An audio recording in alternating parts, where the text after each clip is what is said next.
What is going on, Duckers? And thank you for tuning in to this impromptu live stream podcast of the Decoy Show, a very special pirate party of the Decoy Show. I kept on talking about this thing Monday.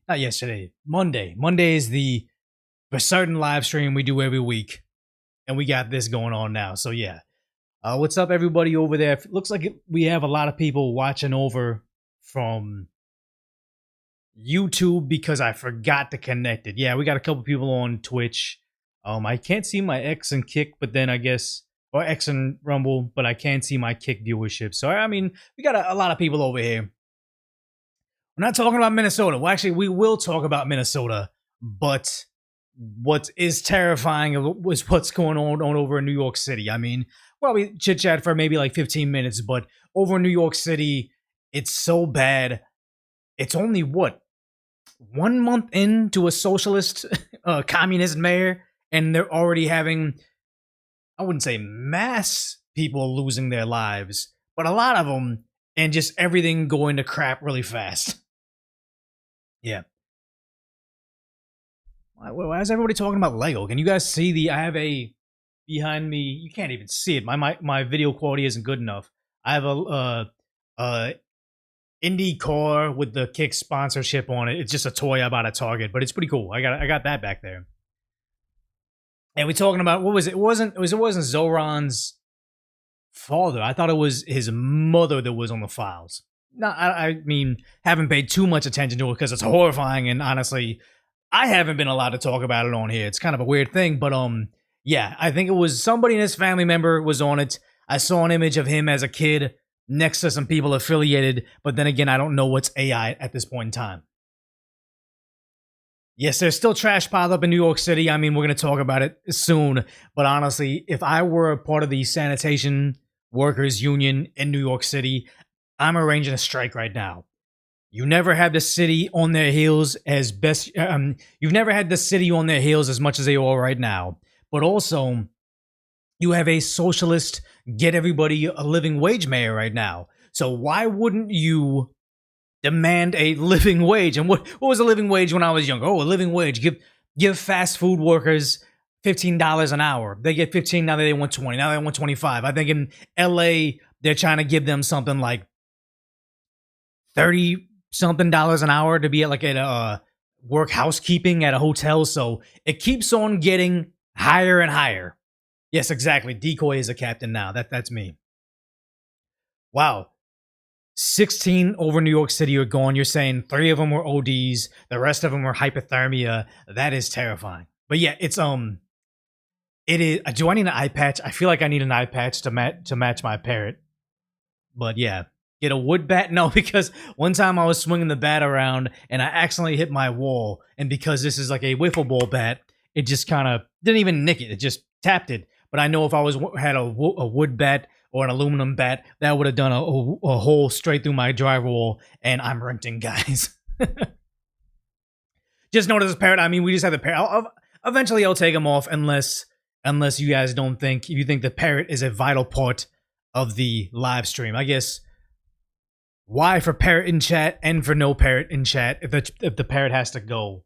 I mean, this is what do you call it?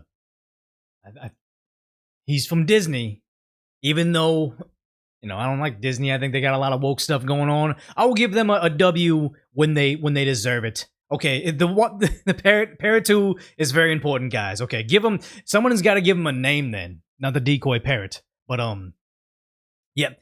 Voted P saying, super chat saying, raising the minimum wage only makes the new wage poverty level permanently lowering the value of the dollar. And that's what it does, is you start to raise the minimum wage of your, I don't want to call them underlings, but I worked a lot of jobs at minimum wage. The lower level people, the management doesn't work. The owner doesn't want to work for a wage that the entry level guy's getting. So you raise that. And then all of a sudden you got like, if you raise the wage of a janitor at a hospital, the nurse isn't going to sit there and say, I went through all this education to make as much as a janitor. No, I want a raise. They strike, then they need a higher wage. Doctor wants a higher wage. Everybody gets a higher wage until the price of these services goes out the roof. Perry the Platypus? Perry the Parrot? Perry the Platypus is from Kim Possible, correct? No. One of those Disney movies. But this is from, I think, I believe this is from, what is it? This is from Pirates of the Caribbean. Perry the Parrot, Parody the Parrot. I kind of like Parody the Parrot. That's pretty cool. Parody, Parent, Decaf the Parrot. Yeah. I kind of like, oh yeah, this is a live stream. Give the parrot a bat too. That we can do. I'm not a Pittsburgh Pirates fan. Phineas and Ferb, that's what it is. Yeah, not Dora. He needs himself a little bat, and maybe I even get a Pittsburgh Pirates hat just for Paul Skeens, because he's going to become a Dodger, guys. I'm telling you right now. unless the lockout completely destroys the cap, or the situation gets too much parity in the league, no more dynasties. Sad to say, dynasties is what sells viewership. No more dynasties, and then the league is kind of over. Is it Cotton's Parrot? I don't know. I don't know enough about it. All I know is at Disneyland, my favorite ride is Pirates of the Caribbean, so that's good. Parody Parrot with decoy voice. I mean, decaf and parody. You know, he doesn't do anything, guys. Free agency screwed up sports ball? No.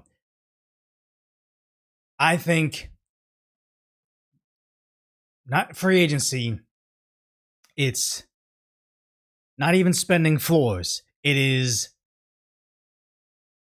incentivizing tanking ruin sports ball across all leagues. If you can make a worse product and get a better team for it, that should not be rewarded. I'm a big advocate for relegation like they do in European or international soccer. Your team has sucked for too long. You are no longer in the MLB, the NFL, the NHL, NBA. You guys go to like the XFL or something like that. You get moved down a notch, and then you always have a incentive to do good. We're going for the Batman look. I mean, this is a whole bunch of, this is all sorts of stuff. I got the Japanese, neo-Japanese tattoo going on here. I got a pencil bat. I got a pirate. I mean, we got a Coca-Cola. We got Gundams in the background. Like, shout out to all the people here that can see this Gundam way back here in the background. And people knew, like, right off the first episode, that is the Death Sith from Gundam Wing. I don't know how many series ago he existed, but the Death Sith, he's there, and they can just recognize him by like his silhouette. It's pretty good. No, I don't collect Gundam trading cards. I do have, actually, we have this last pack from that thing I was able to pick up from the store for retail. This little Pokeball, this Great Ball. Stupid child safety lock, I can't get in. I have my last card here. This is my last Pokemon card deck. It's over. I will probably open it towards the end, because let's just say I'm super lucky. I don't know anything about Scarlet, Violet, Surging Sparks, but who knows? Maybe I have a $1 million foil original Charizard sparkly card, and I'm a millionaire, and I just don't even need to do the stream anymore. I just ride off into the sunset, delete all channels, guys. So we'll save it to the end. It's all Pikachu cards, exactly. Yeah. Am I Johnny Parrot, the pirate? He looks like a Clyde. He does kind of look like a Clyde, right? It's an alright say. The chase card is a $330 Pikachu, so there's nothing even great in this. Maybe that's why all the scalpers left this thing in the background, because I talked to the cashier at the store, and I'm like, so you guys do have Pokemon cards here? They're like, yeah, but people line up on these specific dates just to see if there's Pokemon cards. I'm like, I like cards, I like gambling, I like the blind boxes and stuff, but not to the point where I want to camp out before. I'm not like going to be one of those guys like, I am a loser, I am a nerd, but I'm not to the degree where I'm going to get in a fist fight outside a Pokemon kiosk like at a Walmart. That's not me, guys. Yeah. Tall Geese, best non-Gundam Gundam. I thought the Tall Geese was a Gundam. I know that they're the 5 guys on Wing, but wasn't the Tall Geese and the Epion, don't they have Gundanium? And then this live stream took a weird turn. You guys came over here to talk about politics and what's going on in New York City, and we started talking about like power swords and Magic the Gathering. It got real weird. I'm a pirate. No, this is a. I'm gonna show up to a Pilates class, and I'm gonna show up in my parrot. I'm like, I thought this was. I thought this was something different, guys. I'm sorry. Nerd stuff is fine. I mean, I think most of us are. Yeah. Politics. Here's the thing: is I don't even consider myself politics. I just say like current events. We look at what's going on in the world. We call it the nonsense. We call it the mainstream media for their liberal slant on trying to cover up suffering, and then we just try to gain not necessarily fans but supporters, viewers, just people hanging out here, just trying to see past the what I used to call the decoy narrative. I feel like this thing is broken. It's not telling me my real count. What are my counts on the platforms, you guys? I can see the icon on what platform you're on, but what is the viewership count where you're at? Because I know this isn't correct. Or maybe okay, so 6 YouTube, 26 Twitch. Yeah, my numbers are off. I was like, I know I'm not popular right now, but there's no way I have like 6 people overall. My counter is just bad. Yeah, 15 on the alternatives, which is fine. That's fine. Like over on X, that number is never going to be correct. You're going to have a number, but it's not going to be real. And I'm also, again, not seeing chat from one platform. It's weird. Because I know it's there. Actually, I'm checking. Hold on. Yeah, I'm seeing a grip of people on one particular one. I see your chats on that platform, but they're not displaying here. Nothing's working, guys. Yeah, you keep the conversation fresh from being heavy all the time. I'm at 670, but then everybody's saying 6-7 over and over and over. Oh my god. Yeah. Hey, then almost everything's considered political. I hate the idea that we can go on Reddit. I will go on Boston Celtics, Rams. I will go on Dodgers. Like, even I haven't gone on Pokemon too much. What other subreddits have I browsed on? Asmongold obviously is going to be it. Joe Rogan's going to be it too. But no matter what subreddit I would be on, they're trying to bring up politics. And if you say, hey, let's make this subreddit about Pokemon, they're like, no. Bulbasaur would be an anti-fascist. And it's like, guys, what the fuck are you talking about? Yeah, not the 6-7 crap. Brain rot is brain rot. But I remember what it was to be a kid. And what was it? My middle school experience was like, was it Pokemon? Yeah, I think my middle school experience was Pokemon. And I can imagine people in their 30s looking down on me like, oh my god, look at this brain rot stuff. Pix is a key example. Yep, The Sopranos probably too. No, okay, remember I was on the Entourage subreddit, and people were yelling on some popular post. Somebody was yelling about something. I forgot what it even was, but they were getting in arguments. I think the U.S. is going to pull through, and I'm going to put a qualifier here. The U.S. will pull through if they get the SAVE Act passed. If we get the SAVE Act passed, the thing that the liberals love to say it's racist. It's against black people to ask them to have ask them to present ID to vote. It's the most racist thing I've heard from them. But the polls show Black Americans want it, Asian Americans want it, Hispanic Americans want it. Americans want voter ID, like every single first world nation in the entire planet.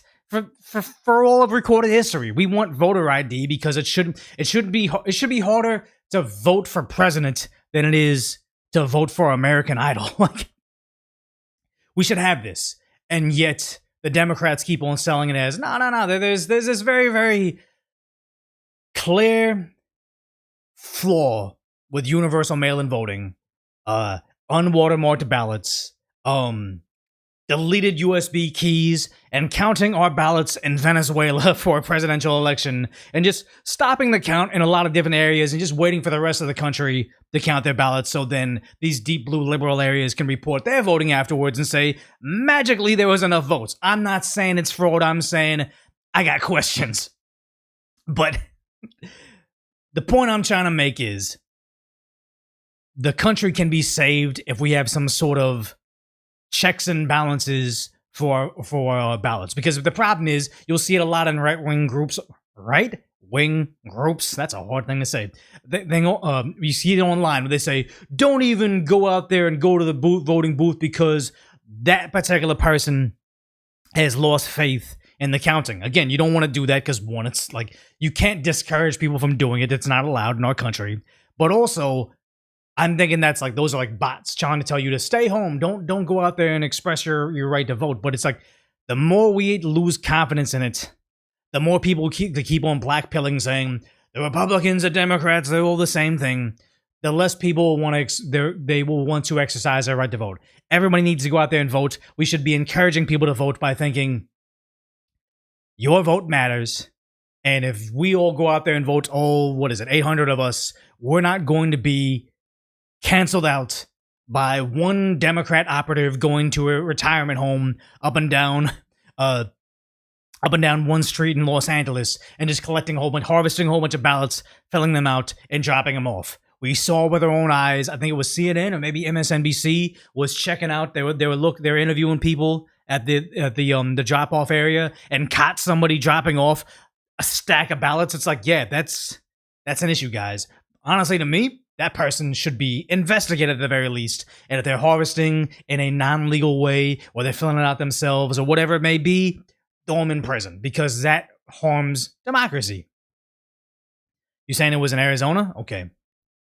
And it's the thing is, you say, will you teach me, says IDs don't work. Minnesota will always allow them to get driver's license. Yeah, we got to stop doing that. Like, the left loves to frame things as you can't give illegals health care because it's against federal law. Then Governor Gavin Newsom goes to Davos for the, I almost said the Great Reset Conference. No, the World Economic Forum, and says, yes, I'm proud my state is one of the many states giving out giving free health care to illegals. So they say it's illegal, but they still do it. And then the same thing with voting. It's like, illegals cannot vote. They always keep on pressing it. It is illegal. It should be illegal. But the idea that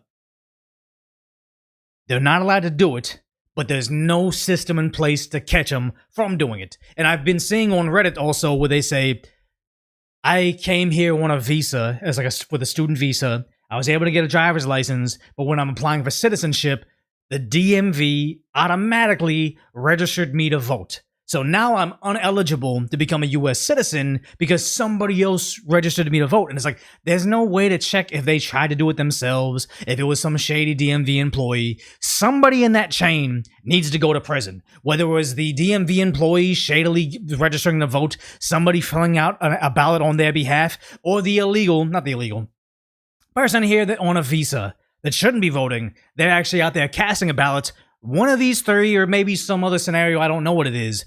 Somebody there needs to be going to prison. But the idea that the only reason we caught this is because they applied for citizenship and now they're having issues lets us know system is broken, top to bottom. We need to restore Americans' faith in democracy and clean this up. Yeah, DMVs are garbage. And that's the thing, is everybody that I know, socialist types, Democrat by default, thinking the government needs to be providing subsidies. The government needs to be providing, what is it called? Health care. Like, they open up their own hospitals, or they should open up their own grocery store. It's like, I always tell them, do you think Caltrans, like, I'm in Los Angeles, was in Los Angeles. Do you think Caltrans is good at what they do? Like, if I could hire 20 different companies and pick the company that's going to do it best to repair the potholes on the freeway, would they do it better, or does Caltrans, a company that gets money no matter what, do it? Does a DMV do something better than your local, well-run, privately owned McDonald's? Sad to say, that privately owned McDonald's in a good part of town probably runs more efficiently than our DMV. Which one do you want in charge of the important stuff? Okay, yeah. Captain Cynical saying, screw that, long live the Republic. Exactly. We are a constitutional republic. It's working. You don't want coastal elites to tell rural Americans on farms how to live their lives. I think, yeah, you're right. The Republic is what works.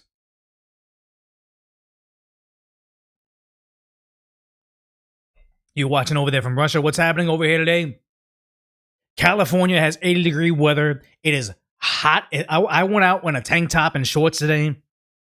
I'm watching Matt and Morse's live stream, and he's in front of a fireplace, all bundled up in jackets. It's like, yeah, we got scorching hot summer weather, and we also got simultaneously we got end of the world snow weather too.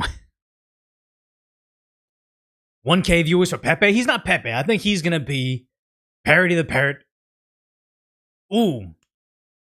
How can we name him something Paul Skeens like? That pitcher on the Pirates. Because he doesn't have a bat. Maybe he gets a little baseball glove.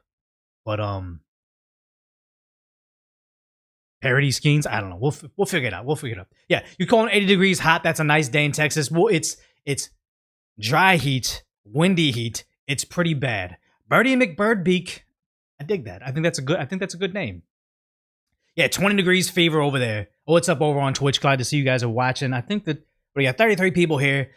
I think we hit an all-time high, like 800, when Donut Operator had rated the chat, so that was pretty cool. But I think we've been floating around. If I live stream for 3 hours, we'll float around like 150. And also, it was the best of both worlds. Yesterday, I think Asmongold took a day off, so I also had some people as well. Perry Bonds, I like that name. Yeah, we're good. Yeah, Decaf, New York Bronx native here. New sub of yours. The chat, what did it say? These Dems are crazy, man. Yeah, I mean, that's the thing. It's like somebody was calling out how it's Mamdani got voted in by New York City transplants. Nobody that's actually been there for longer than 10 years. And then they get there and they're like, oh, we know how to run NYC better. Some Nepo baby that's never had a real job in his life is going to tell us how to better the sanitation department. Fix the NYPD. They had an ex-NYPD captain running the city, and it still went into, like, essentially anarcho-tyranny. Yeah, don't ready the channel. I think it was his mod, Aosabi? Aosabi? I always pronounce his name wrong, but I think the mod was able to do it for me, so that was pretty cool. Again, I'm not begging for raids or anything like that. I'm just saying 30 people on Twitch is a good number for me because we're fairly new. Got the bat, called him the pitcher. I mean, he'd be something Paul Skeens related because he's a pirate. Wasabi? No, it's Aosabi. Wait for a YouTuber that runs for something these days. I mean, I didn't want to bring it up too much, but it's like YouTubers, influencers. I kind of fell into this situation. Like, I didn't originally want to make a channel for me. Remember, if like you guys know the lore, you watch my 1 million subscriber celebration video. It was because I made a podcast for my friend's brother. I kind of knew him, but I just mainly knew her from work. But I knew her brother. Made this show for him. A couple different hosts cycled out. He got a good job. He got a good job offer. My next host, you just get tired of it? I don't know. I just had a couple different people that co-hosted with me, and then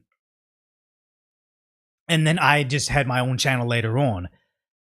Yeah, I have 1 million subscribers over Decoy. That's the other channel. That's the main channel. That's how people know me. But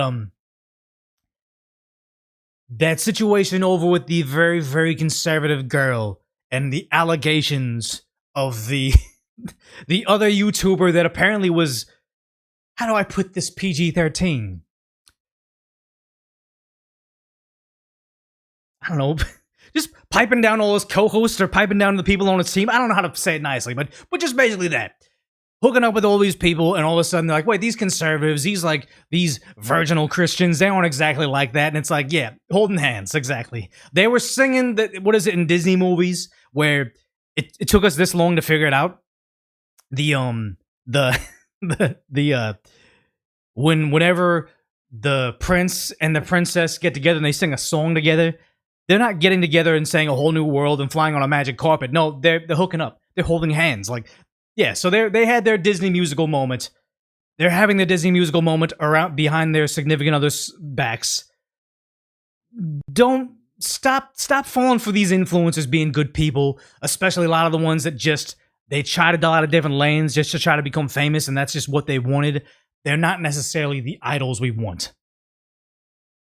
Yeah, wouldn't be so sure all YouTubers are organic. 100% they're not. Like, there was the that one girl. I remember the first industry plant was this van life girl. She was this very attractive black woman. Van life became a thing. It was like organically becoming a thing. Maybe chat knows who it was, but yeah, you guys know who I'm talking about. But she was like a super gorgeous black girl. She was light skinned. She came out of nowhere. There was a whole bunch of van life people, and they kind of looked like me or whatever. Then you got this really good looking black girl that comes out, and she has like professional lighting, a phenomenal van. Her like thumbnails are her taking like how I take a shower while I'm doing van life, and it was like, yeah. Actually, okay, people are also asking about the song. I should probably put some music in the background, right? We'll do that again. But that was an industry plant. That was the first time I saw it happen in real time, because van life was interesting until I saw, oh, this is not real. Like people, like companies come together, they start to conceptualize what the ideal influencer would look like, what they would act like, and then they just place them in there. So yeah.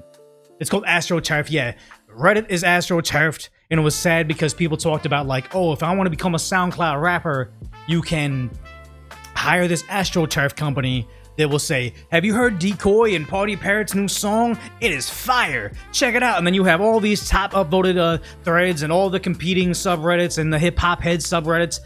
Everybody's gonna be talking positively until some people are like, oh yeah, I do like this song, and just kind of get brainwashed with it. So you pay for AstroTurfing for as long as you can until it finally catches on. And just think of that applied to politics, applied to green initiatives, applied to anything essentially.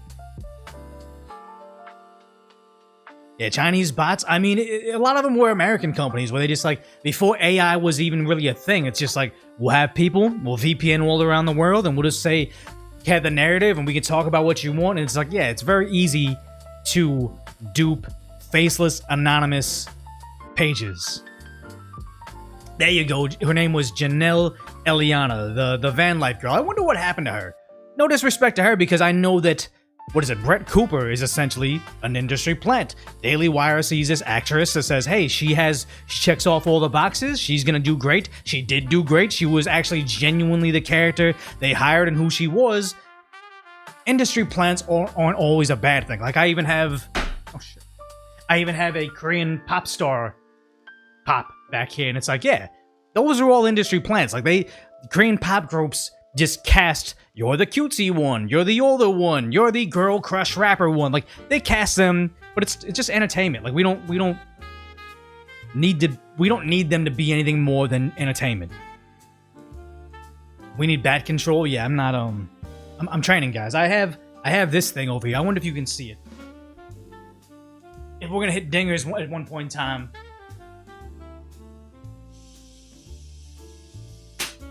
You can't see the ball, but over there's a ball down there. That actually kind of sucks.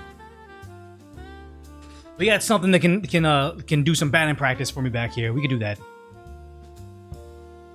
Yeah, industry plants can still grow into something beautiful if given room and the conditions to grow. Yeah, every music star is essentially an industry plant once they get signed by a record label. They can become something greater. Like I would think, I don't know, is Justin Bieber an industry plant? Possibly, I don't know, but it's like he's become an artist that I actually enjoy later. The parrot's making me more violent. Should he not be talking to you guys? He should be talking to me. Just secrets, things I can't talk about. Oh, the one I usually use, is it this one? I think this is the intro song. This is all AI stuff. I don't want to use copyrighted music at all, because things can change. I made this myself with the power of AI, so no one can copyright claim me. And also, the Kevin MacLeod royalty-free music, I've been using that for like 3-4 years now. I can't keep on using it over and over. Upload the song to my channel. I mean, I should just be, yeah, you got a hater. I should just become a music artist myself. Now that I have the @decoy handle. That sounds like a rapper. Or Decoy sounds like a band. I should just totally rebrand something else. You want to hear that song while you're driving? This one? It's Suno. That's exactly what I'm using.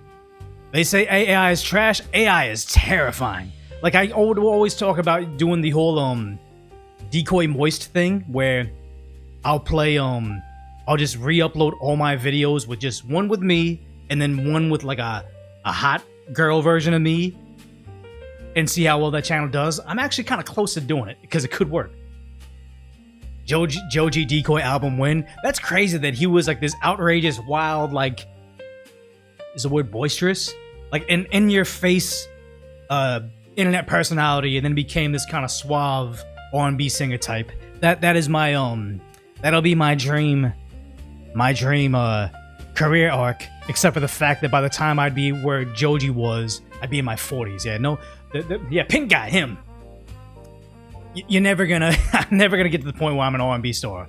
Too old now. Today is the worst AI is ever going to be. I mean, yeah, very, very sad.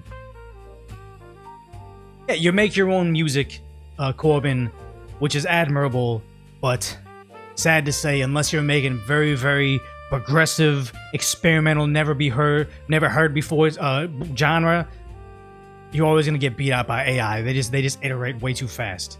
It's never too late for R&B. I mean, just be in the rain with no shirt and I'll sing? Maybe.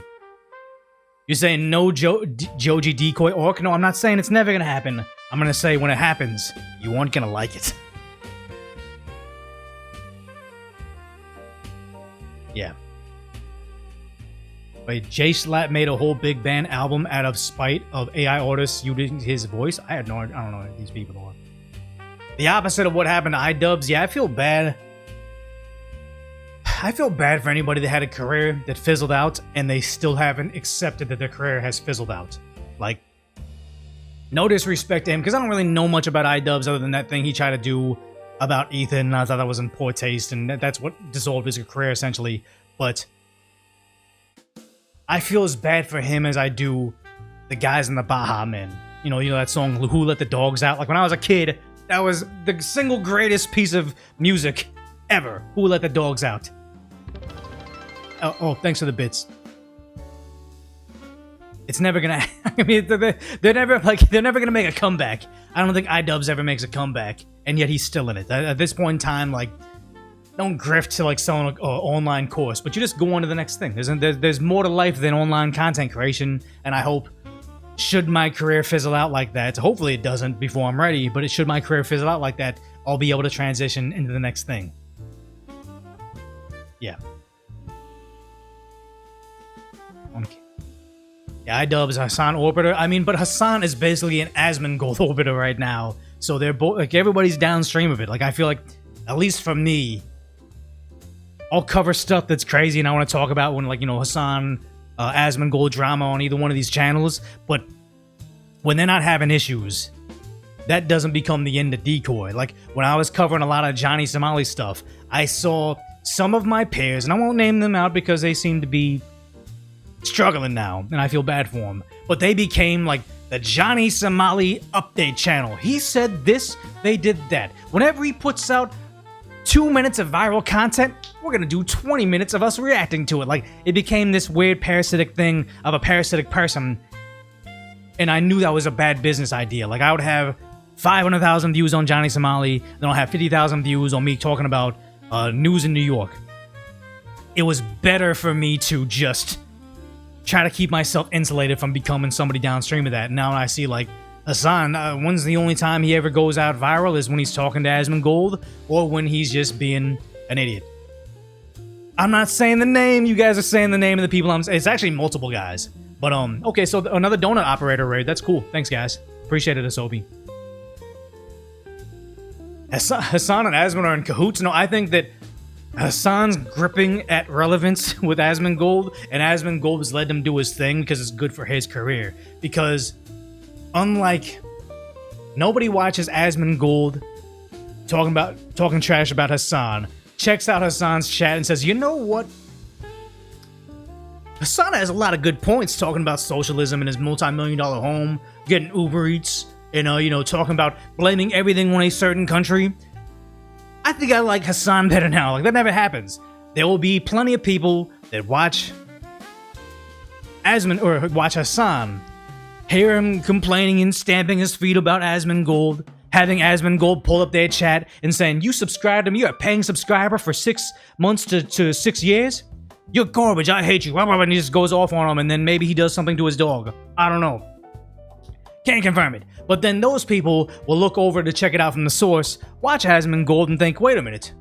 he's nothing like what Hassan portrays him as. So slowly he's siphoning viewers off of from Hassan to Asmongold. So Asmongold loves it because it gives him something to do. Good thumbnails. It's pretty much the best of the perfect storm in sense of virality and expanding your audience. Same thing would happen with me and Johnny Somali, or basically anybody messing with Japan, because there was a lot of creators that did that.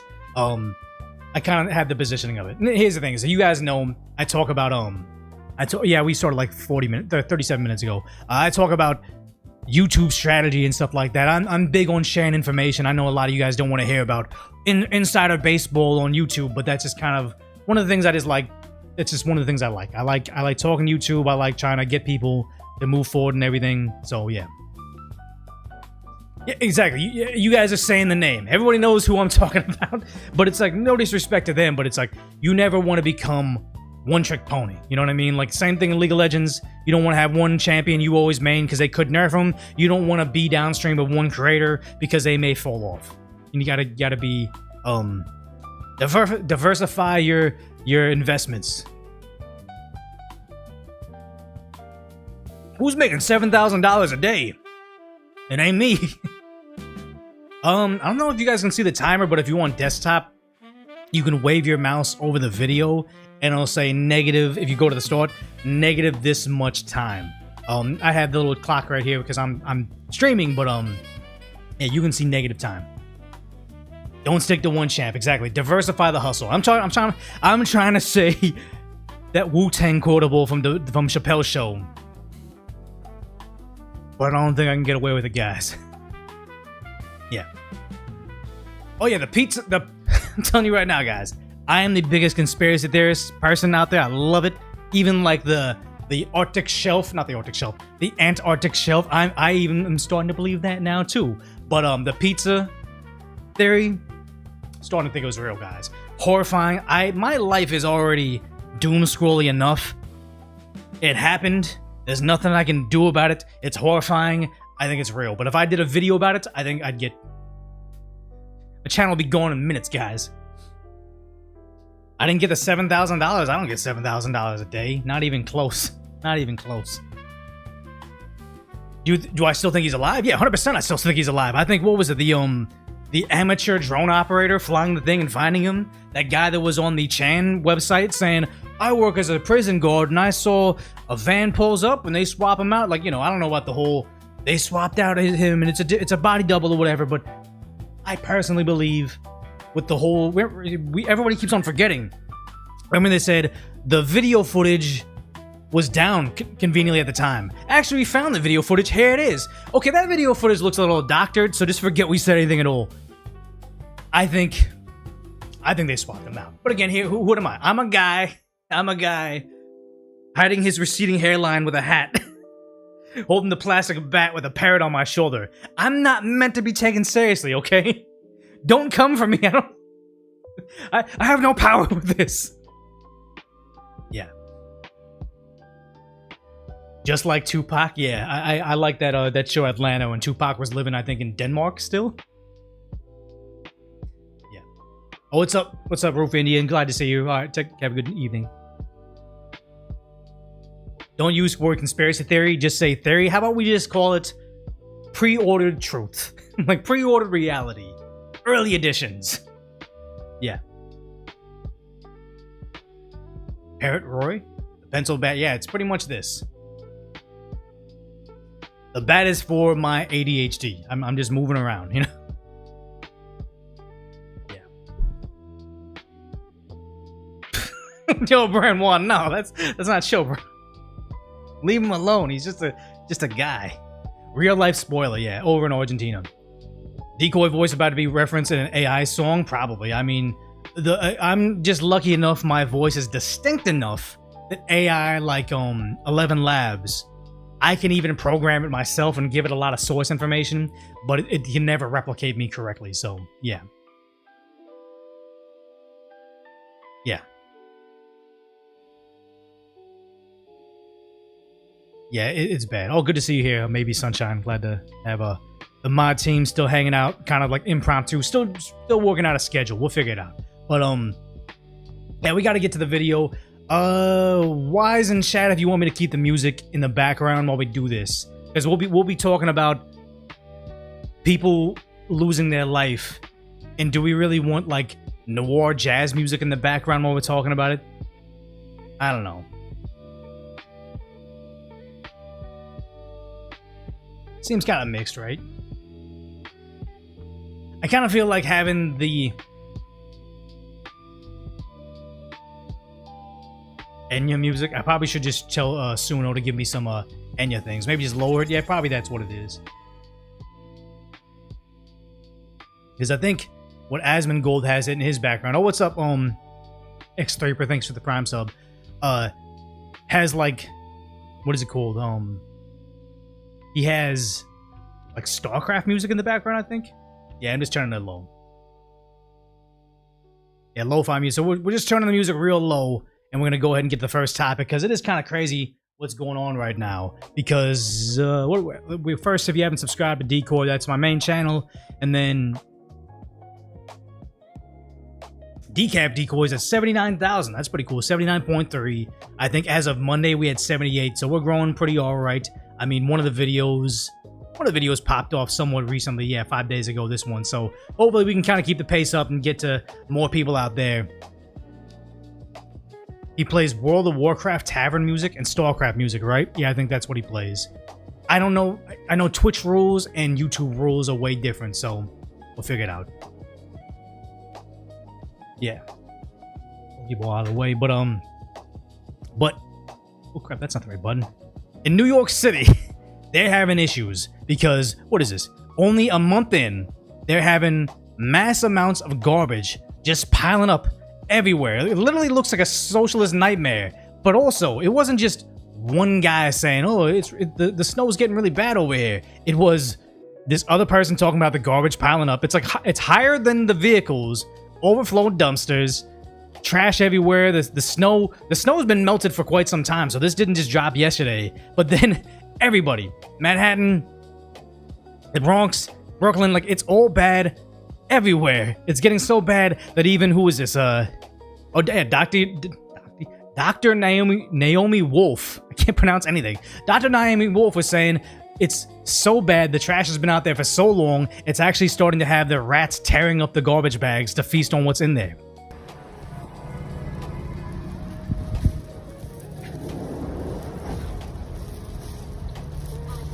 It's gonna get worse. A month in. Oh god. Shoulders. A Christmas tree as of February 3rd. Who does that? Literally up to my shoulders. Rat feast. Yep. There's Christmas tree.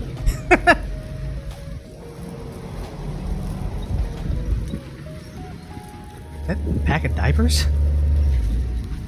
I mean, it's all bad, but the idea is, I think if you're a sanitation worker in New York City, those unions need to start firing up their comrades to start striking. Again, I'm not a big fan of union striking, but if they ever wanted a quote-unquote living wage, they have New Yorkers on their heels right now. They have a mayor that's all about giving the people a living wage and, you know, raising up the lower class. You guys are the working lower class. If you ever had a chance of getting $30 to $50 an hour, now would be the time. Because not only is it the garbage, but it's also the fact that, what is it? This, I don't want to misidentify him as a homeless person, but I'm guessing he's a homeless person. Just trying to get warm by standing on top of this sewer. And you saw in the news earlier they said they found 3 bodies. Yeah. It's so sad. Yeah, is this the... I know the left thought they were going to get a socialist utopia. This is the socialist utopia they're talking about. They didn't vote for this. Actually, no. They didn't think this is what they were voting for, but this is what they voted for.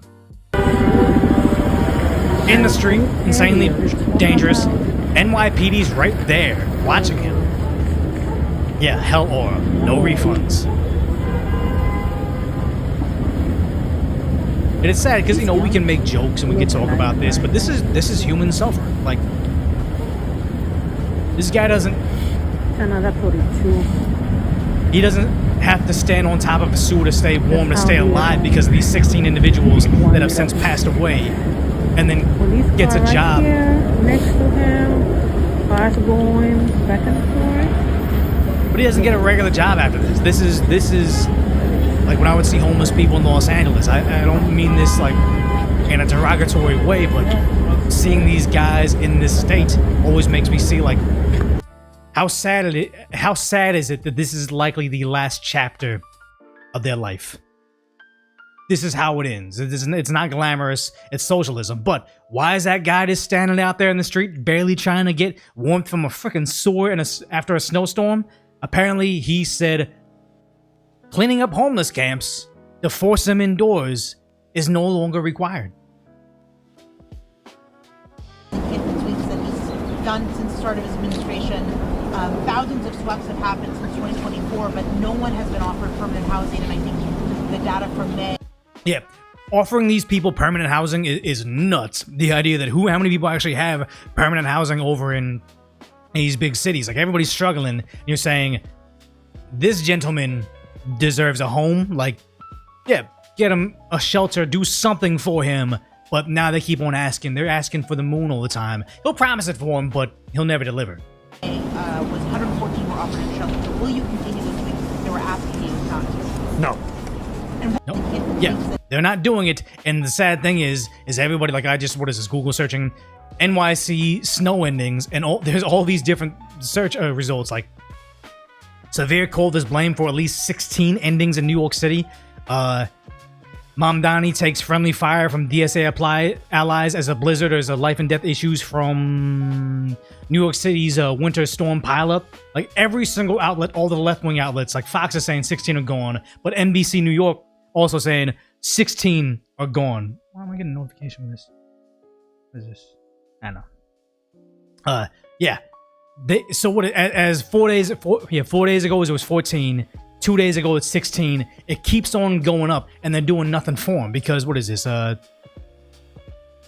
councilwoman, the Democrat from Brooklyn, saying, "Hey, look, there was an outage that left 2,000 without power in Crunchy Granola Park Slope." Why are they calling it like that? But just the idea that what made New Yorkers think I don't want to say he's like a spoiled rich kid, but a guy that hasn't had a real job, hasn't really provided anything of substance in their entire life, is now going to take charge of one of the greatest cities in America and fix it after all these actual accomplished people have done. I'm not saying I liked Cuomo. I'm not saying that I liked not Cuomo. Who was before Eric Adams? Chad.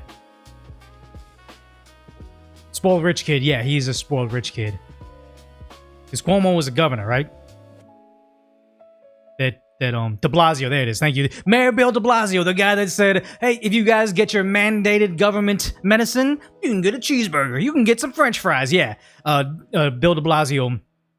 That's what I'm talking about. But yeah, how is he going to do better than these career politicians, or I would like to say a New York police or a New York police captain would have some real world experience, but then after he was seen on camera saying some racist stuff about being on his white counterparts, on the white cops, yeah, maybe he was just a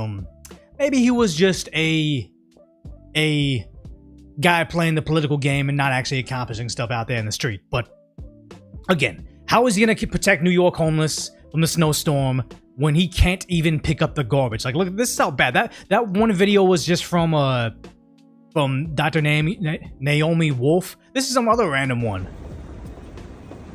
6 feet tall, just garbage heaps taller than people out there.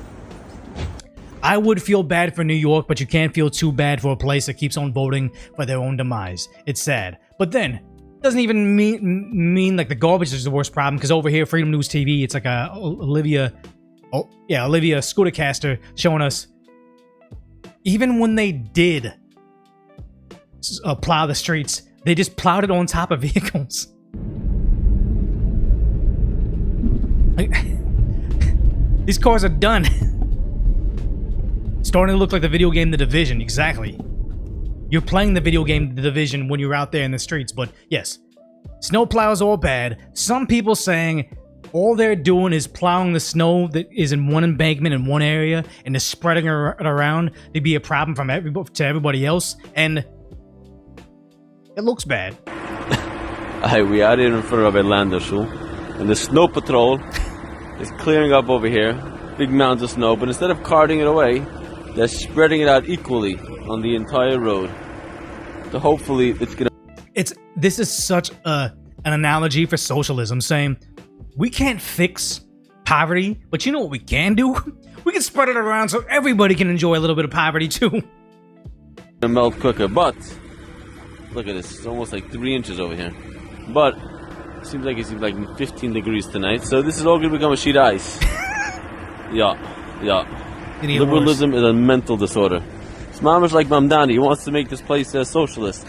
He wants to spread the snow equally. So he said it too. Yeah, everyone gets the same amount of snow. What do you gotta say? What do you gotta say over there, Mr. Schwartz? You're looking fine. You're looking fine. Fresh. Yeah, whatever. But it's funny that it'd be one thing if just one place had one new hire, diversity hire, whatever it is, messing up. But apparently this was everywhere. Like, this person actually captured him on recording saying, no. The entire department is like this. No rat is illegal on stolen trash. Yes. He's just dumping it in the fucking bus lane. Seems about right. This guy's just having the time of his life. And it's two of them. I would say they're playing the video in reverse, like he didn't really do it, but then gravity doesn't work that way, and this guy wouldn't be walking backwards. Yeah, he's getting paid. He's getting paid, by the way. He's getting paid our tax dollars because I think New York City needed a bailout, right? This is crazy.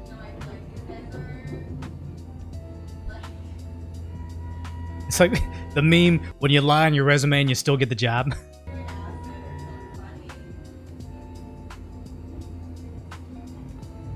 He's drifting. He's drifting. Yes. I kind of want to get down there and give it a go.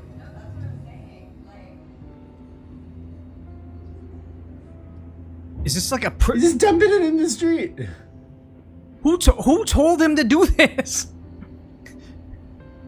Yeah, bobcats are so much fun, but not on our time. Yeah. You're done with the internet already. No, guys, it only gets worse from here. Only gets worse from here. Because, yeah, it's not this part, but this girl, when the snow plowing is this bad, yeah, we laugh at this, but actual New Yorkers suffer. Like, this woman, I think, is like this. I think she's elderly, and she can't even get her way around the city right now. This is blowing my... You see how this lady can't even barely get across the street? Because y'all want to shovel the snow wrong? That's mama. It's a little slippery here. I dig that because she recorded it, she got off of social media, she documented what's happening, but she didn't like National Geographic when they see a gazelle being eaten by a pack of tigers. I'm getting that gazelles on tigers. Gazelle gets eaten by a pack of lionesses. There you go. She actually went out there and helped. I dig this. Because they wrong. Why would they shovel it like this? How do disabled people travel in the snow in New York City? Because chances are they don't. Yep. I was just privileged enough to have my boyfriend help me yesterday. I had to go into work for a grant proposal, and no one was forcing me to go, and it's okay to... Insanely dangerous for you to be on the street like this, but that's how it is across the entire city. It's only bad. It's getting worse. So what is Mayor Mamdani working on while disabled New Yorkers can't even get to their appointments? While old ladies can't get to the grocery store? While city employees Tokyo drift their way, or Tokyo drift our tax dollars away. You know, what happens? Yeah, class action or lawsuit against New York City, 100%, there will be one. They'll pay it out, but it's going to come out of your pocketbooks because they'll need a bailout because what are they doing with this time? What is this number one priority? Helping out Haitians. To Haitian New Yorkers across the 5 boroughs. If you have temporary protected status, you've been forced to live in limbo for the last year, unsure whether this country would allow you to stay and build your lives with dignity. Temporary protected status for Haitians was set to end today, February... Okay, so it ended. I don't care what no federal judge appointed by Biden says. It ended. Go home. We helped you out. Go home. 3rd. Last night, a federal judge temporarily blocked that termination while the case moves forward. But Don't let's be care. clear, the federal government will appeal, and this temporary protection is not permanent. You deserve stability and safety, and New York City stands with you. 16 homeless New Yorkers lost their life. Has he made a statement about that? Or is he spending all his time, I don't have the video pulled up, making his big grand entrance when he's on top of that tower, all the drones flying around, like him doing his social media moment? Because he's still just providing vibes. He's not providing solutions, just more vibes. But again, New Yorkers voted for vibes instead of reality. Right now, we urge you to speak with an immigration lawyer and explore every possible legal pathway Am I going to be paying for that immigration lawyer? you may qualify for, whether asylum, adjustment of status, or any other path. And again, here's the problem I have with this. There's subtitles here. I think he's done other campaign videos in other languages on multiple occasions. My problem is, if you want to be an American, cool, you're seeking asylum, you have these issues. But if you've been here, how long has that temporary protection order been in place? For like 4 years when Biden was in office? If you've been here for 4 years, why do you still not speak the language? I'm not going to be the big, like, you get here and you learn the language, you get out. But it confuses me when it's controversial for, I think it was California. What state was it that now required driver's license testing to be in English only? And I'm like, if the street signs are in English only, the test has to be in English only. What is this? But this whole thing about you should seek asylum, you should have dignity. If they haven't learned English yet, or they're not trying to learn English at this point in time, where they couldn't even just look at the subtitles and try to figure it out, that probably isn't the person that I think is going to assimilate well. The TPS for Haiti started in 2010. Yeah, so if you got here in 2010, and it's been 16 years, you still have not learned the language, I'm not trying to be too harsh, but I don't think you ever will. And I don't think you're ever going to be able to assimilate to American culture. And the temporary protection order should expire. But yeah, so he's going to help him out. Permanent residency. New York City Florida, offers free, trusted immigration. Yeah, legal here it is. support. Here it is. Here's that word free. The word free doesn't mean free. The word free means I'm going to take money from somebody and give it to you. And it's not even like free healthcare, free housing for an American citizen down on his luck, got addicted to some sort of narcotic, and now needs to not freeze to death in a New York snowstorm. This is just somebody that's been here for 16 years, never learned the language, and now needs a government-paid-for lawyer to fight what the American people en masse voted for.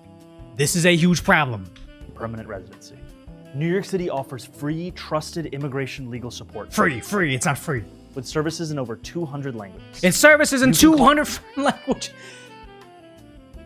That's why there should be an application process. Because if you're going to come here and you're going to be a net positive, and I'm sorry to say, we need net positives to this country because it's not a Disney movie. It's not unlimited resources. Everybody can prosper. It's finite resources for a finite amount of people. Some people have it, other people have not.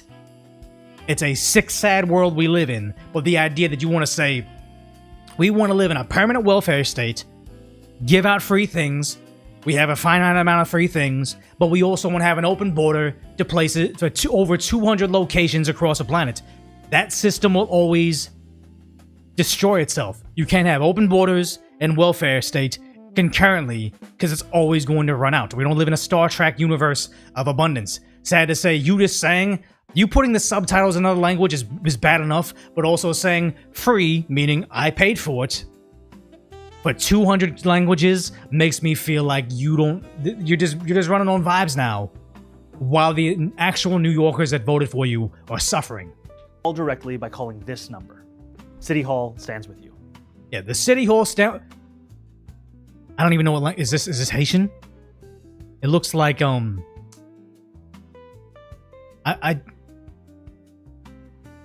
don't know if this is the offensive way to say it. It's a language. T.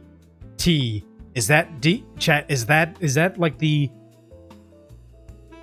Is that Hebrew? No. It's that's the correct language, chat. I don't know. That's what Haitians speak. I forget. Yeah, that's exactly what it is. Is that it, Division Agent? I don't know. That guy's just a troll. Ban that man. No, I'm kidding. Don't do it. Yeah, you're already sick of him on the other side of the country because it's sad. It's like, that's what he's dealing with. But here's the thing. Free this, free that. Help the Haitians first, not your suffering citizens right now. Immigrants first. This is a video almost unrelated, but related. This is a shocking moment I was unaware of. You needed a reason to be pissed off at your government today. About 1/3 of refugees end up becoming homeowners within 3 years of coming to the United States. Guys, look, I'm in an apartment. Granted, a phenomenal apartment. There are no homeless outside. There's no drug use outside. I feel safe enough to walk out with a nice watch and not be robbed. I live in a nice place. But I'm old, guys. I'm a millennial. Home ownership was out of the picture for my entire life until my YouTube channel did well. This? What's going on? How much more evidence do we need? This is an issue. This is an issue. States. That's crazy. Now, this is like an awesome stat. I don't want to hate on home ownership, but here's something that I'm curious about. You can look at this two ways. One, these people are so productive and being held back in their own societies that they flourish once they get to America. Now, that's great. Because there's no American tax cattle to prop them up. And I don't mind that to a certain extent. However, what long-term goal is it that we're just going to continue pumping out refugees from these nations rather than having them stay at home and fix the conditions? Exactly. That's what they keep on talking about. We can take in every single refugee, 1 million refugees every year from all these impoverished nations. It's never going to stop the billions of individuals suffering poverty. It sounds a little callous, but if you have a authoritarian dictatorship, you never pull that out of, you never have a revolution to get democracy back. If you have abject poverty and famine, you never get out of that unless you have your strongest young men in the country to build. But if we have all our military-age males floating over here on boats, going God knows where, that country is now doomed to stay in abject poverty. And they're never going to fix it. The idea that somehow it makes it better to bring them over here and give them free housing instead, it's a broken system, but sad to say the Democrats have realized this broken system makes some liberals feel warm inside, meanwhile giving us a supermajority in our voter base once we give them amnesty. Let's keep on doing it. We can't solve the issues. We can run on vibes and enrich ourselves in the meantime. It is scary. So that they can be prosperous and we can end this refugee crisis once and for all. And number two is, do you think that they're actually this productive, or do you think they're just given a direct line of contact to the government and all the benefits that should be going to you to the point where they're now more likely to become homeowners than the regular U.S. citizens of this country? Why are we paying taxes? You needed a reason. It is a major issue. 1/3 of them becoming homeowners when they get here is a major issue. We got to get rid of it. But here's the thing. This isn't even the worst thing he's doing, saying we're going to help out people, give them taxpayer-funded lawyers, not free lawyers, free to them, but we're paying for them. What is he doing? He's covering this. Obviously, I have to stop it, but he's visiting a guy that got around him from the police. And as you said, I spoke with the Chakraborty family, and I visited Chavez in the hospital. And there is no family should have to endure this kind of pain. Yeah, no family. It's unfortunate, but we live in the real world, not a Disney Pixar movie. But also, who did this? Is this the cop's fault, or is it the person that got hit? Can't even play because he's gonna take a knife. He's gonna run at him. Unfortunate that he had to get hit, but that's the reality we live in. This is the same thing when Kamala Harris visited Jacob Blake in jail. Not jail. He wasn't in jail. He was in the hospital and said, "I'm proud of you. You can digitally or your ex-girlfriend try to kidnap the kids." I think it was like toss one of the cops on the ground and be reaching for a knife, and Kamala Harris will say, "I'm proud of you because you'd mark off all the check boxes of what is a liberal tragedy." Mamdani's doing the same thing, but the more disgusting thing on Twitter, on Twitter, is I saw one of these community notes on was, yeah, on proposed community notes on this is missing important context. The man in the video is schizo. His family says they called for an ambulance, not for police. So here's the thing. If it was the ambulance employee or like the one of the paramedics showing up and they got bladed by this guy going through an episode because he grabbed it and was fighting him, Mamdani would never in a million years be in the hospital with that ambulance employee saying, the paramedic saying, you know, no family should be going through this. Like, I feel really bad for you. No. It's just because a police interaction happened. His woke base demands it. So he's over there making this speech. It's absolutely disgusting. Never mind the fact that I know firsthand, if you got a guy going crazy like this, paramedics, not paramedics, not even the fire department is looking at this and saying, we're going in there. He's got a blade. If he ended one of his family members, Mamdani isn't going to that hospital. If he ended one of the fire department employees, the firefighters, he's not going to that funeral. He doesn't care unless he can gain political points from it. But the sad part is, somebody on Twitter said, the important context is he's the real victim. He's having a mental episode. It's like, yes, sad to say, these are real. We should try to care for them. But in the event they're violently attacking somebody, you can't just say, I guess I get ended now because he's having a manic episode. Like, that's not how the world works. I don't blame the cop, but here he is. The police chief's new boss is now in charge of saying, no family should have to undergo what your child underwent. They're likely going to go after the cop now. Yeah. Exactly. Make asylums great again. That's exactly what it is. But the sad part is, he campaigned on making the buses fast and free. This is a travesty in itself. But he can't even follow through on free transportation. That's like the bedrock of socialism, right? Excuse me, sir, I have a question.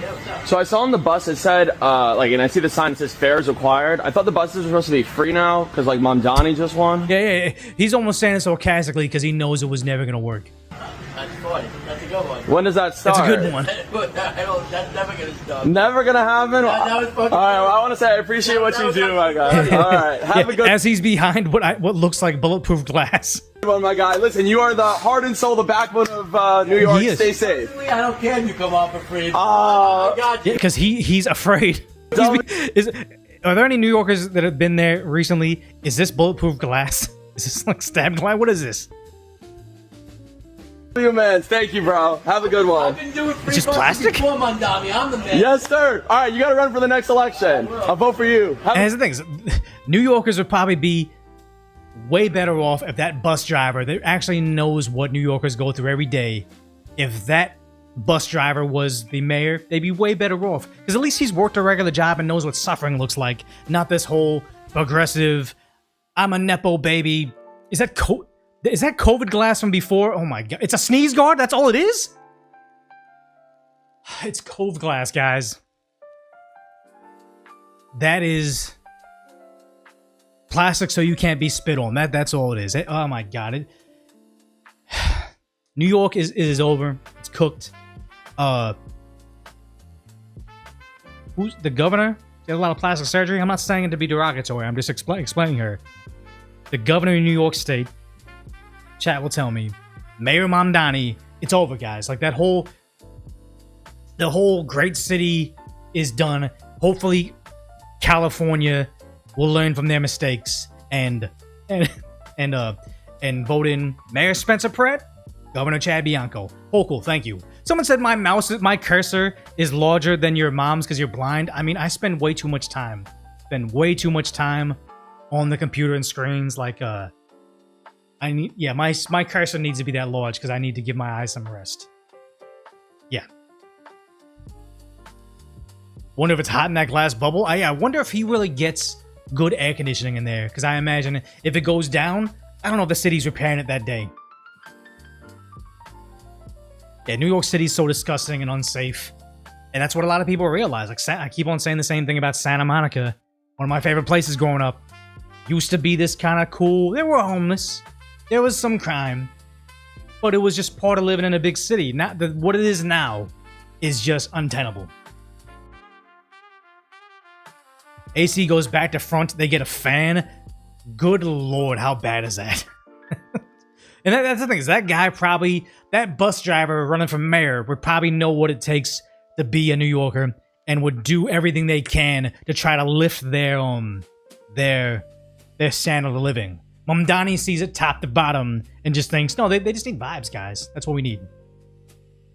Use huge desktop icons. Yeah, my iPhone is on like grandpa mode, where the text is big, it's bold, the icons are as large as possible, and I'm trying to use less screen time. I'm trying to be a guy that what is it? God, who said it? It was probably a Joe Rogan guest on their podcast, not when they were on Joe Rogan. They talked about like, you wake up. I would always have the bad inclination to look at my phone, start browsing Twitter, looking at Reddit, just starting to like figure out what video I'm gonna do for the day.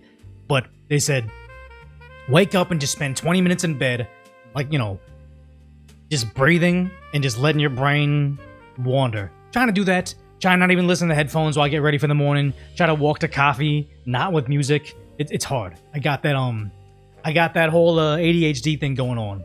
Yeah, you're here to leer. This is probably I'm giving you more better information than any leering center. I get no government tax dollars. I probably finance a couple leering centers myself. But you know, we got a plastic bat, we got a party parrot, we got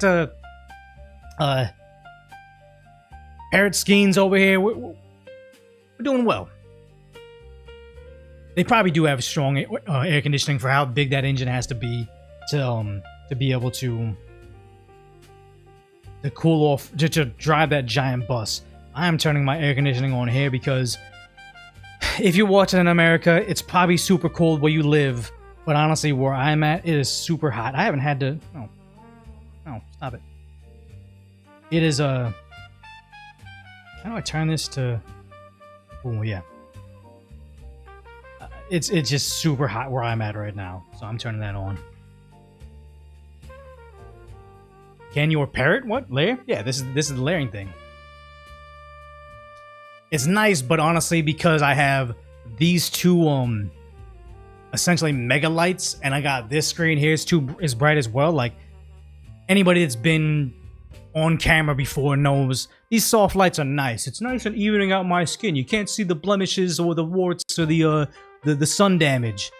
It does good for me, but it's hot. It makes this room hotter like by 10 degrees.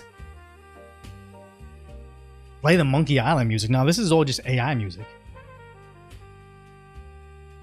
Can the parrot talk? No, I mean... Nah, he does nothing. He does nothing. He's useless, but he's the coolest toy I had ever. Yes. Okay, so Steve Hilton for California governor. The one thing that we're going to get to it later. Actually, can we get to it now? Let's just go ahead and get to it right now. We'll go to the next... Get to the next topic. Because there's some drama happening between... Hilton, Bianco. So let's talk about California.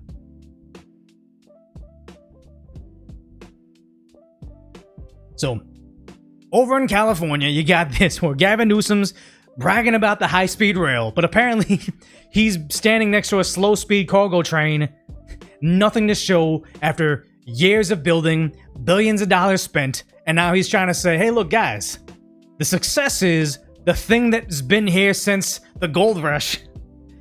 That's why I need more billions. Central Valley and Wasco, right near Shafter, and we just made an announcement of our progress here on the high-speed rail system. We're now in the process of starting to lay track, 119-mile first phase, fully funded because of the investments we'll make. It's almost alluding to all this track, fully funded. This is what you've been paying. This is where your billions of dollars have been going to. This freshly built train from the 1949. This is what this is old, but again, if you vote for Newscomb or have voted for Newscomb, you probably want that bright. Make through the Cap and Invest program through 2045, 1,700 people every single day, union jobs. Go to if there is that, what is it, 1,700 people? Wait, what is it? Job every single day, union 1,700 people. If there's 1,700 employees laying 0 miles of track, I got an issue, guys. I got an issue with this. Jobs go to work on this project. 58 large-scale structures have been complete, 29 others. He's talking about 58 large-scale structures. Is this dumb? Is this idiot talking about the bridges? Is he talking about the small bridges that had to be built to lay this track? So no, if it takes $17 billion or whatever the amount was to make his 58 large-scale structures, aka these tiny little bridges that go over the desert, and he needed 1,700 employees to do it, how many more hundreds of billions, if not trillions of dollars at this rate will it cost to finish this? Because the best thing he can be in front of, if this is a green screen or if this is in real life, is an old-ass train that was laid when he was a baby. It cooked. Underway, 99% of the environmental work done. All of the hard work. All the environmental work done. You mean all the permits and saying, guys, we got to make sure we count the number of amberjack fish in the Gulf of Mexico. We got to make sure some weird tree squirrel that actually is, what is it? No.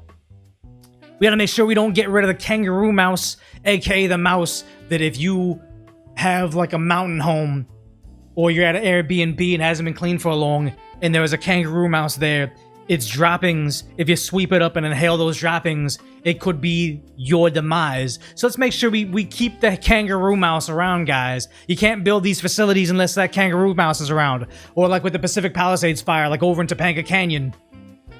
There's this shrub that's there. We do know that there's a huge fire hazard if we have these wooden power lines up. But the shrub is growing around it, so let's go and clean out that shrub. You know what? No. That shrub is endangered. Let's spend hundreds of millions of dollars studying, surveying the land of the shrub, then saying, you know what, fire department, you've been clearing out some of this shrub that's going to keep us safe from wildfires. Now we're fining one government agency, apparently is fining another government agency, or maybe one of them is private. I forget which. It's all ridiculous. Let's save the shrub. Keep the fire hazard. Oh wait, the fire happened anyway and destroyed all the shrub. California logic. That's exactly what he's doing here. Behind us, now we're going to see the fruits of that. We're going to start seeing precisely what you see here. Real tracks, real progress. we see what we saw, real tracks, real progress. This is the shit they built before I was in office. If you vote for us or this party again, we'll finally do more of this. But yeah. The biggest issue we're having with it right now is this Cal Matters article saying some California high-speed rail records. Good God, sometimes I remind you I'm an Asian. The R is so hard. High-speed rail records could remain secret under proposed law. I did it. But yeah. They're going to try to block your viewership of how is going to tell us how many billions of dollars are spent. Was it 17 billion? Or what did he even say? 33 billion completed by 2020. It's over 100 billion dollars. So the 100 billion dollars spent already, you can't figure out how our tax dollars were spent. But here he is saying, guys, we're so close. Don't ask us how we spent the money.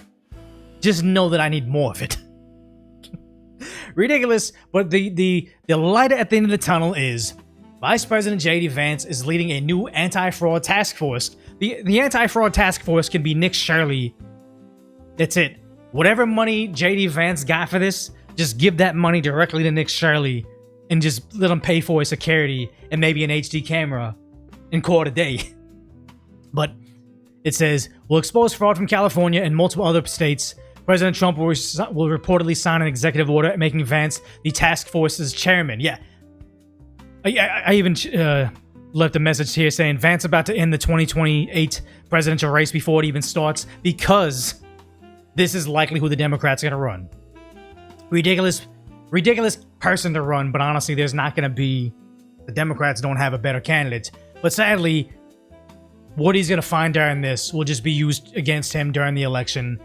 It's a good/bad thing because, yeah, everybody was saying Nick Shirley's there. Nick Shirley's already been in California. He was in San Diego with Amy Reichert, I think her name is. She's like a private investigator finding fraud already. Great follow. But he's already finding fraud. What's up, everybody? We're here in beautiful state of California. A lot of frauds taking place here in the state of California, so that may be why I'm here. Lots of fraud. You got homelessness fraud, you got NGO fraud, voter fraud. You got some weird train that hasn't been built. And yeah, this is probably news to him. I know he's been to California a bunch, especially during the border crisis, but he's finding it everywhere. A long time and billions of dollars gone there, so there's plenty of fraud to be investigating here inside the state of California. Yeah, as soon as he did this video about men of Somalia, people said, come to California, come to California. He's doing a great job, but also there's this Angela Rose, journalist out there. She's also finding fraud in, what is this, like her first week of looking into it? This is crazy what she's discovering right off the bat. And the thing is, though, is Nick Shirley's finding it, she's finding it. This is Suite B. Again, that is the address where Ilhan Omar's winery is. Oh, the winery, not even the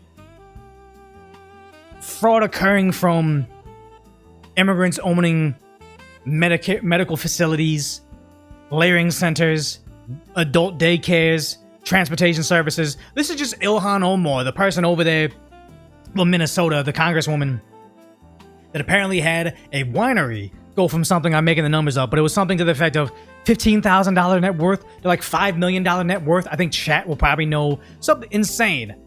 They couldn't find the winery, they couldn't find any wine being poured, and yet they've made something like millions. A different winery is here, Punchdown Cellars. What does this note say? E Street Crew does not wait, what was that sign right there? Is here, Punchdown Cellars. If that's your sign for your $5 million winery, or however much it was worth, just the sign alone makes me feel fraud. Cellars. What is this? Notice to sell. Whoa. Wait, it's the public application to sell the alcoholic beverages as of January 9th this year. So in the past years, they were able to make their value up to 5 million or however much. Does anybody know? Was it 1K to 30 million? Yes. Oh, sorry. MS Clip Art. Yeah. If it's 30 million and they're just getting on top of selling wine, just the application. we got some fraud here, guys. There's a bubble. There's a bubble. Note say. E Street Crew does not make wine here. They were a client many years ago and have ceased operation. Their operating address is linked to this address like all other client wineries because of state and federal filings. Oh, it's a new tenant. So I wonder okay, what else sense. they have to show for it. What do you think about that? I think they're just trying to keep as much distance between them and their business. Different winery, different company. Okay, so maybe she got it wrong. And good to know. Oh, wait, he's going to say it? A bunch of people use it. A little more research before. Go for it. What do you think about that? I think they're just trying to keep as much distance between them and their business and Ilhan Omar's as much as possible. Yeah. You guys just do a little more research before. Well, yeah, that's what we're kind of doing right now. Would you be so But kind this to is, tell us do you know about what this the- place is? No, that's why we came It's a down here. custom crush place. Bunch of people use it. Okay.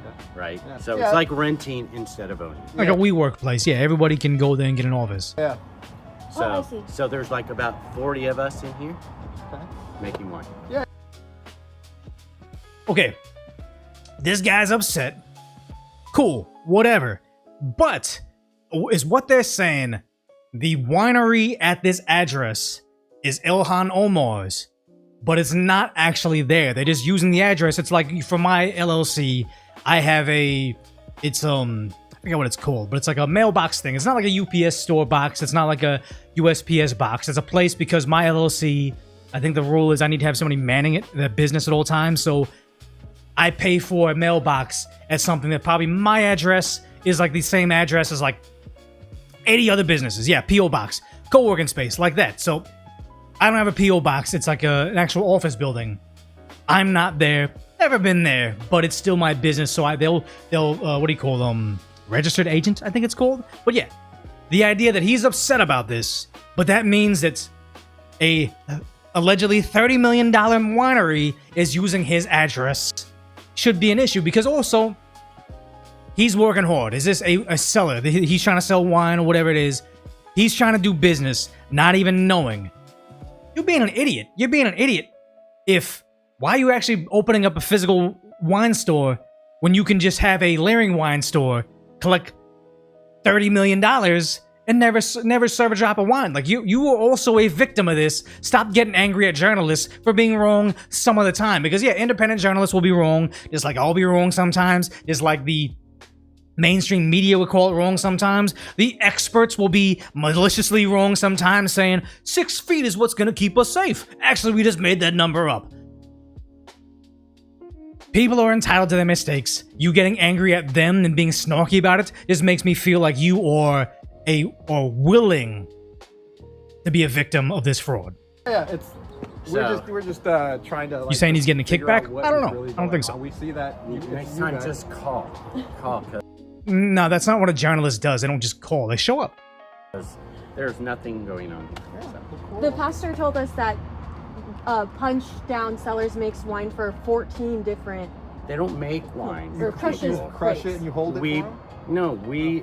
Winemakers make wine in the same facility. Oh, cool. So. Which, because my family, we've been part of like members of like certain wineries and stuff. So is there like a high-end brand that you guys like hold for or anything like that? No, I don't own the place. Okay. I'm just. You're saying is it like shelf winery? So it's maybe this is like a white label factory. Like, spoiler alert: a lot of YouTubers or influencers will make a brand saying, "I'm selling chapstick. Oh, this is my chapstick.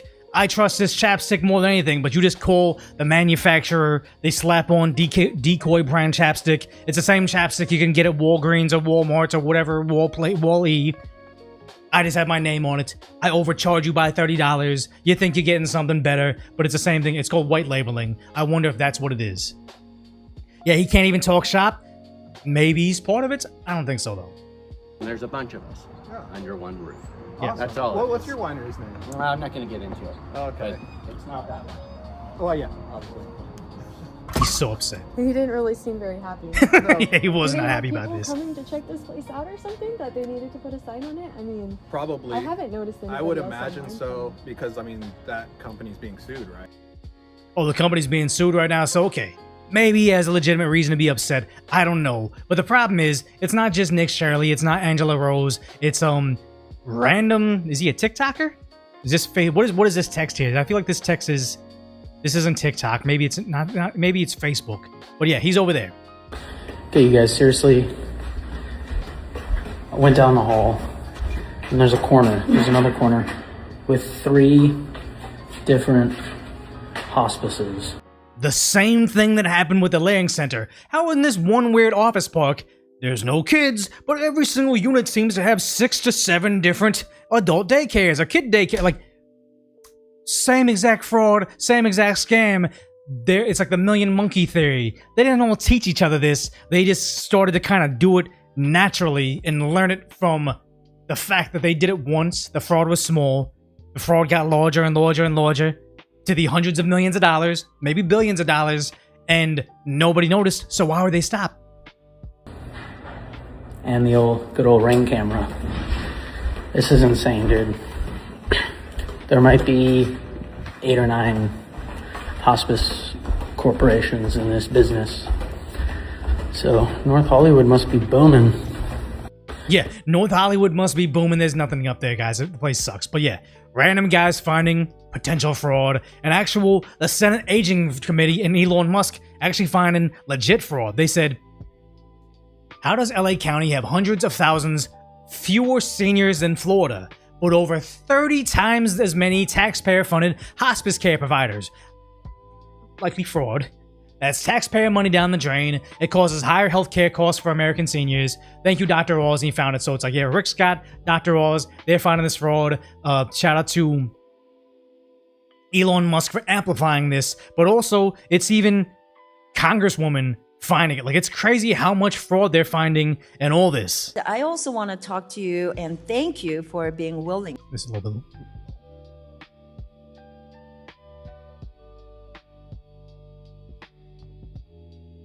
I also want to talk to you and thank you for being willing to come to California and investigate all the fraud, waste, and abuse. Unfortunately, Gavin Newsom has tied he tried to hide all those, fraud and waste under the carpet, allowing more than $32 million of unemployment. Yeah, here's the thing. I think Gavin Newsom is regarded for the stuff he does. I don't genuinely think he's stupid. I think he knows what he's doing. Okay, look, no. I say he's regarded because I think he's evil.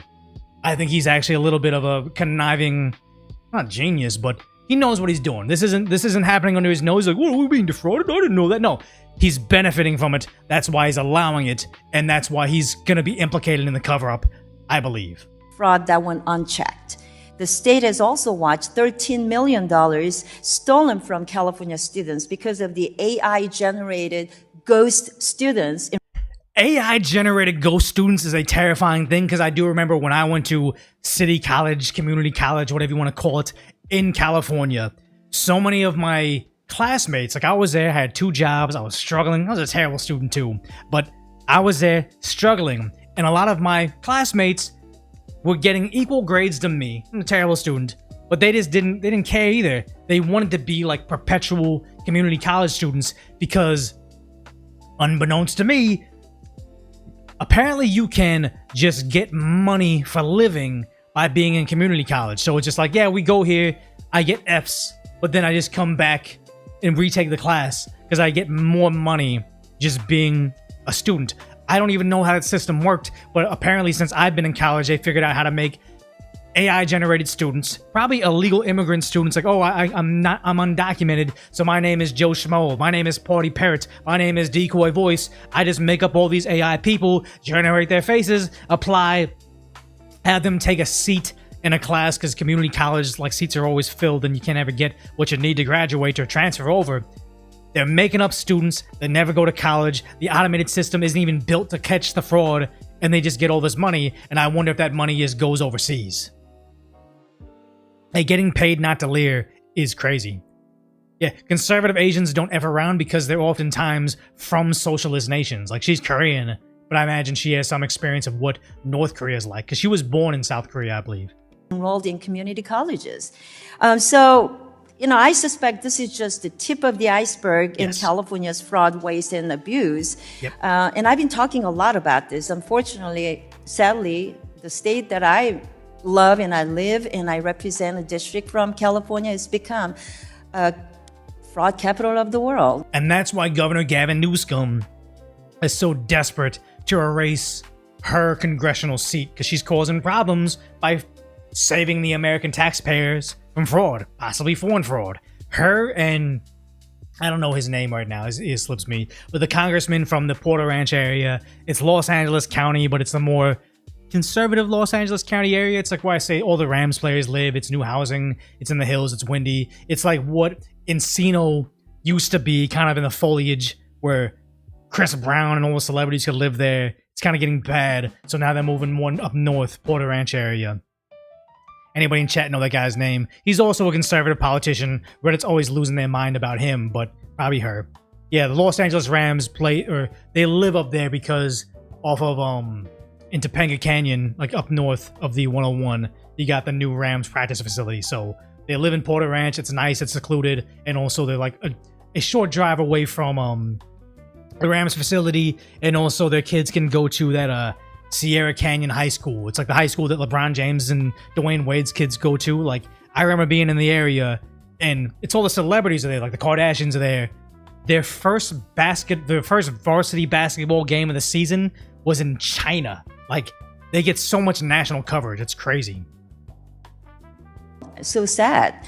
But that's why we need your team in California. Yes. And is there anything that you can share to that end, how your investigation into California fraud is proceeding? There's nothing I can share right now, but I have spoken to Dr. Mehmet Oz at HHS, and he is laser focused on the healthcare fraud that's going on in California, which seems to be substantial. Yes, I also sent a letter to Gavin Newsom to that end, and I was glad to see Dr. Oz sending a letter demanding. So now state of California is now in the process of returning $1.6 billion to the federal government. Good. So thank you for that, and I look forward. Someone said, didn't Topanga Canyon get burnt up? Yeah, Topanga, the street got burned up south of the 101, but north of the 101. Like, people got afraid it was going to hop the freeway, but unfortunately it never did. But yeah, you also have the city's comptroller in Los Angeles, where he was supposed to be a guy that Reddit was all in love with, Kenneth Mejia, right? Finding all the fraud and the waste, but since he's been finding this against like the Democrat agenda, now Reddit seems to be turning on him. The CEO of an oil company, executives from the real estate and private equity industry, and at least 10 billionaires that we know of so far, pouring money into the LA City Controller race to oust me. We need your help, Los Angeles. Yeah. Why is he finding fraud, saving the Angelinos? I don't think anybody from LA calls themselves Angelinos, but LA residents saving their tax dollars. And now they're saying, whoa, we got to get people from out of state. Stop finding fraud. Somebody went to jail. I think they're all going to be implicated if he does his job. In 2022, we received the most votes ever in LA local elections. And we did that by harnessing people power and many small dollar donations. We were elected with a mandate to provide transparency and accountability to City Hall. And guess what? We've been delivering on that since day one. I don't know about that music. Just like last time, we're relying on your help. Ordinary Angelinos to help fund our campaign.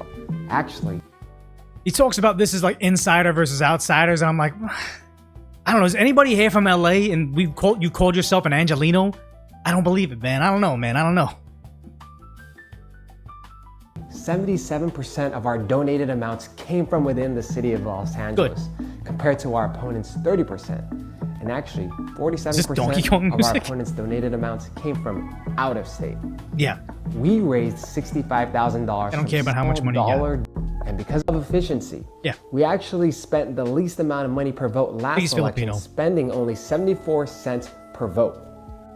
So, if you want to re-elect a qualified CPA and independent controller. Yeah, he's doing the job, he's finding it, but then yes, like Spencer Pratt calling out, who I think will be the next mayor of Los Angeles, saying it's not about political party, it's about insiders versus outsiders that are trying to rot City Hall. And the one thing I would say about the whole insider versus outsider argument is I saw at the debate, Steve Hilton still really haven't made a definitive take on him. But I think the first thing he said when he was on the debate stage, or one of the first things he said was, you need an outsider, somebody not from Los Angeles to kind of come in because he's British. And I'm like, no, I don't want an outsider. I don't want somebody like a Mamdani coming over here with all your money that has no idea what it is to be in the city and what the struggles are. You want to become the leader of an area. You're appointing, I know the mayor appoints a chief.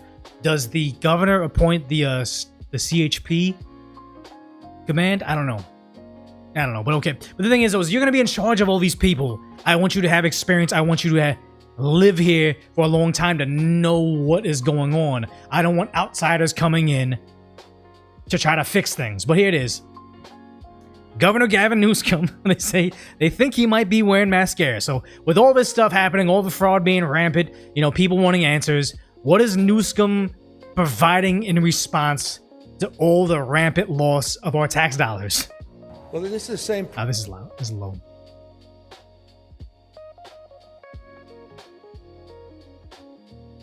President who said he eliminated all the federal permits, and you know better than anyone which ones they don't exist. He lied about that. No. You guys lied to the president when he said if you cut all the red tape for the rebuild in Pacific Palisades, the Altadena area, in Malibu, you cut all the red tape and just let the citizens go home, clean it up themselves, and rebuild. Fast track the permits, I'll give you the federal dollars. They said, yes, come check in on us later. That didn't happen. No, you're a liar, and also, you look like, what is it? I had the meme up. You look like Sunny in Philadelphia's, what do you call him? The night man? No, not the day man? Where is it? Here it is. I don't know if he's wearing mascara, but he definitely looks like the night man cometh. I don't know why he thinks this is going to help him become president.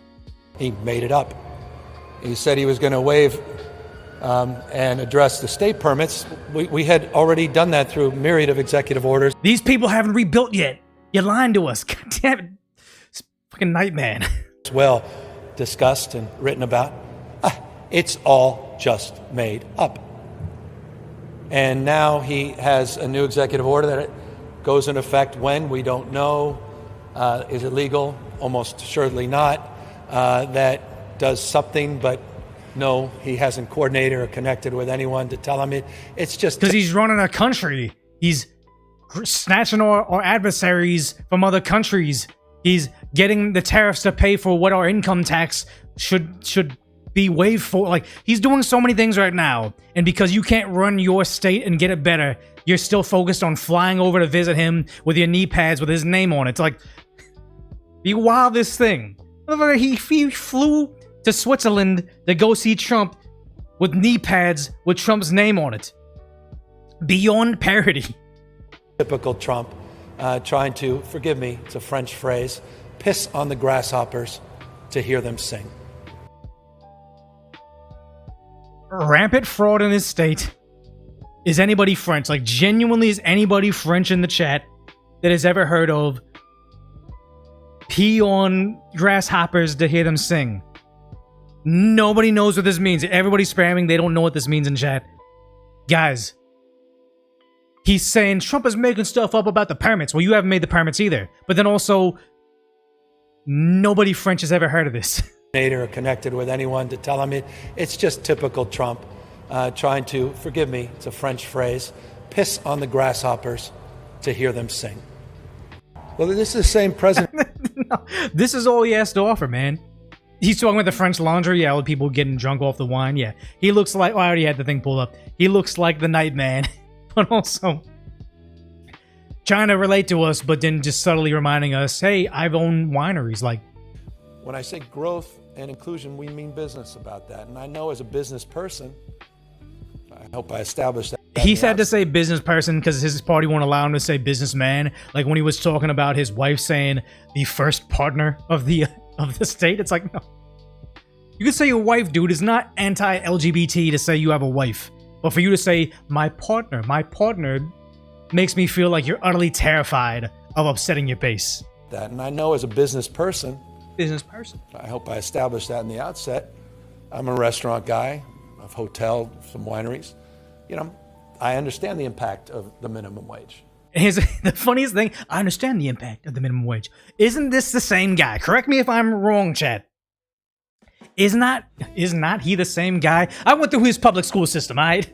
Well, maybe not when he was in office, but is he not the guy that said fast food workers have to be paid, I think it was like 15 before it was a time, 20 before it was time, something like $20 an hour. You gotta pay fast food workers this much. It's nuts. But then saying these particular places, like my winery and Panera Bread, that apparently is one of his main campaign contributors, those aren't fast food restaurants. Those aren't the restaurants that need that minimum wage bump. So, you know, I'm a business person. I know what it is to have to pay people a lot of money because I make Dairy Queen pay their guys $20 an hour.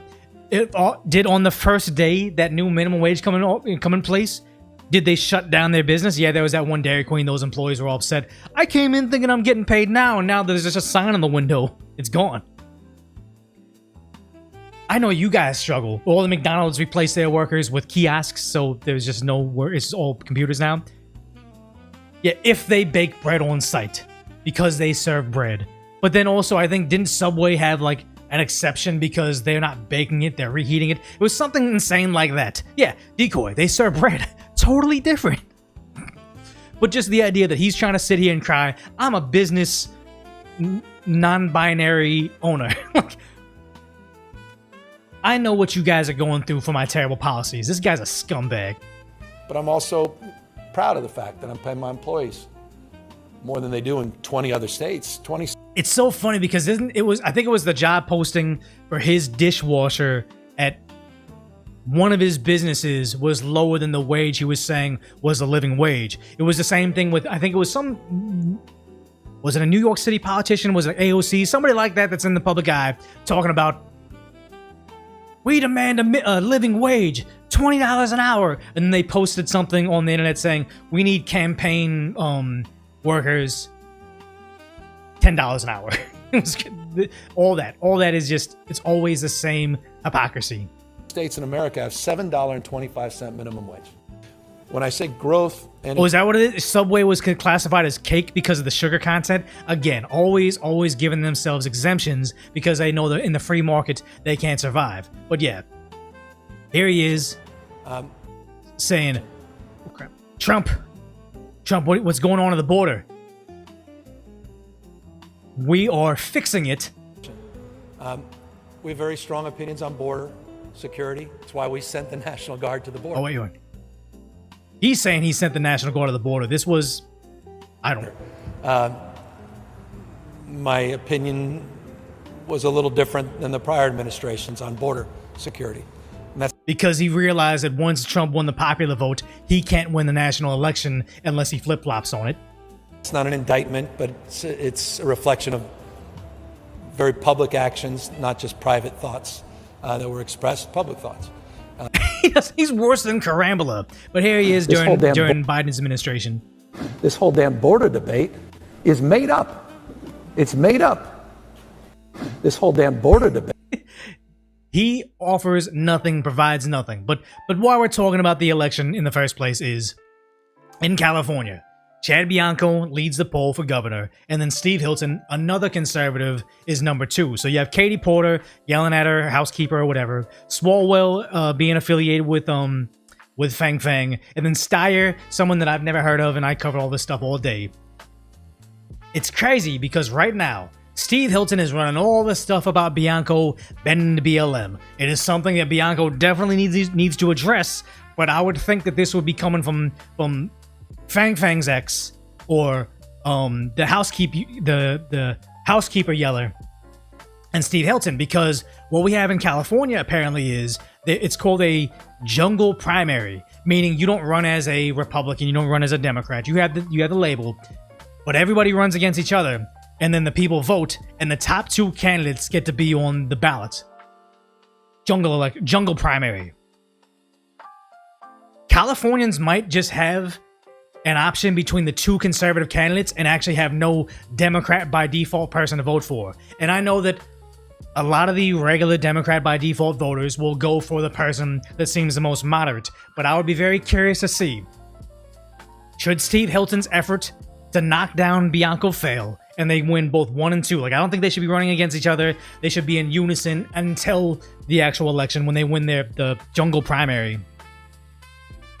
They should run together. They should be buddy-buddy. They shouldn't be hurting each other until it comes time. But I wonder if it comes down to Bianco and Hilton, which one of them is going to try to grab those middle votes, those guys that wouldn't normally vote for him, and show us that they're not genuinely a conservative. They're just a grifter trying to get votes. That's what I want to see. I want to see both of them become our choices for governor. And I want to see which one sticks to their guns and which one of them starts grifting to the lowest common denominator they think the California voter is, because then we'll get a better view of what they'll actually do as governor. Cool Bird, this is a parody schemes or parrot schemes. Yeah. A commie crap playbook, do something horrible and say the Republicans did the thing, then why ask if they did the thing, lie, deny, and gaslight everybody. I think the liberal base of voters is just so emotional. You don't have to even be rooted in truth. It's just, if you can get them emotional about the other side, you solidified your vote. Yeah. Don't say that, chicken. That's very not allowed. So yeah, a lot of you guys like Hilton. Some people think that he's he's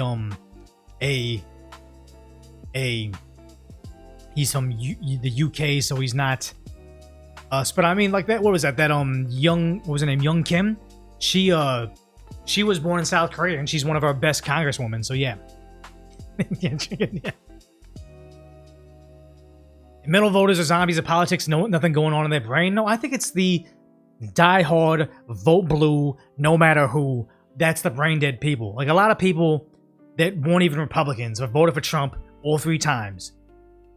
When Trump was messing up, they were rescinding their support. They weren't just following him into the oblivion saying, I give Trump my vote no matter what. If he keeps on bragging about Operation Warp Speed. If he keeps on bragging about the pardons he had or had not done, that's an issue for them. So I think that it's good that Trump can take feedback and pivot as appropriate, but if we just blindly gave someone our support, no matter how badly they did, that becomes an issue.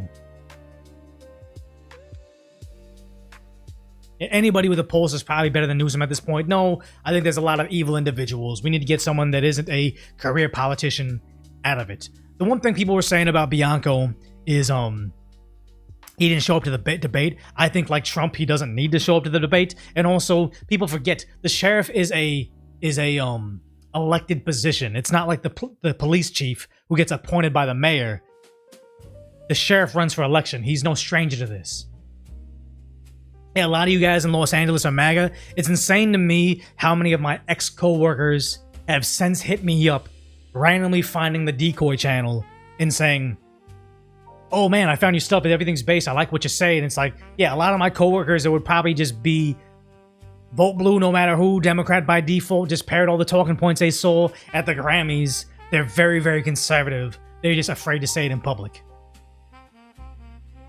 Yeah, you say a lot of MAGA are not white. Yeah, I would say more if you have not the middle people, just the kind of apolitical people. But I would say amongst minorities, there are more MAGA minorities than there are acting like liberal activist far leftist minorities. I believe that. Yeah, the only side you pick is common sense. Exactly. Like I would say Tulsi Gabbard, even if she didn't switch parties, was kind of common sense candidate. Even John Fetterman. At this point in time, if some rhino was running for Senate or John Fetterman was running for Senate, I would probably vote for them because, sad to say, like especially with the SAVE Act, I would trust Fetterman to do what's right more than some rhino that switches sides whenever it gets important. Fetterman needs to retire after, I think it was a stroke, or is it a aneurysm, whatever he had. It made him more based.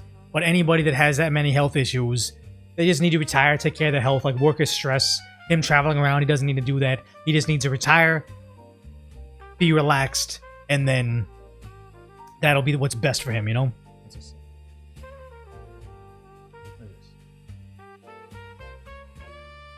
Oh, more of that. Yeah, Fetterman's acting on instinct, lying's harder for him. I think just like Fetterman, just like Joe Biden, it wasn't necessarily Fetterman or Biden, it was their wives pushing all the buttons and handling all the levers. I think they're evil, both of them. Stress of politics, the only thing keeping them alive. Yeah, sometimes I heard of that where people work high stress jobs and they're always like pushing, and as soon as they quit, then it all falls apart because then their drive isn't there anymore. That's sad.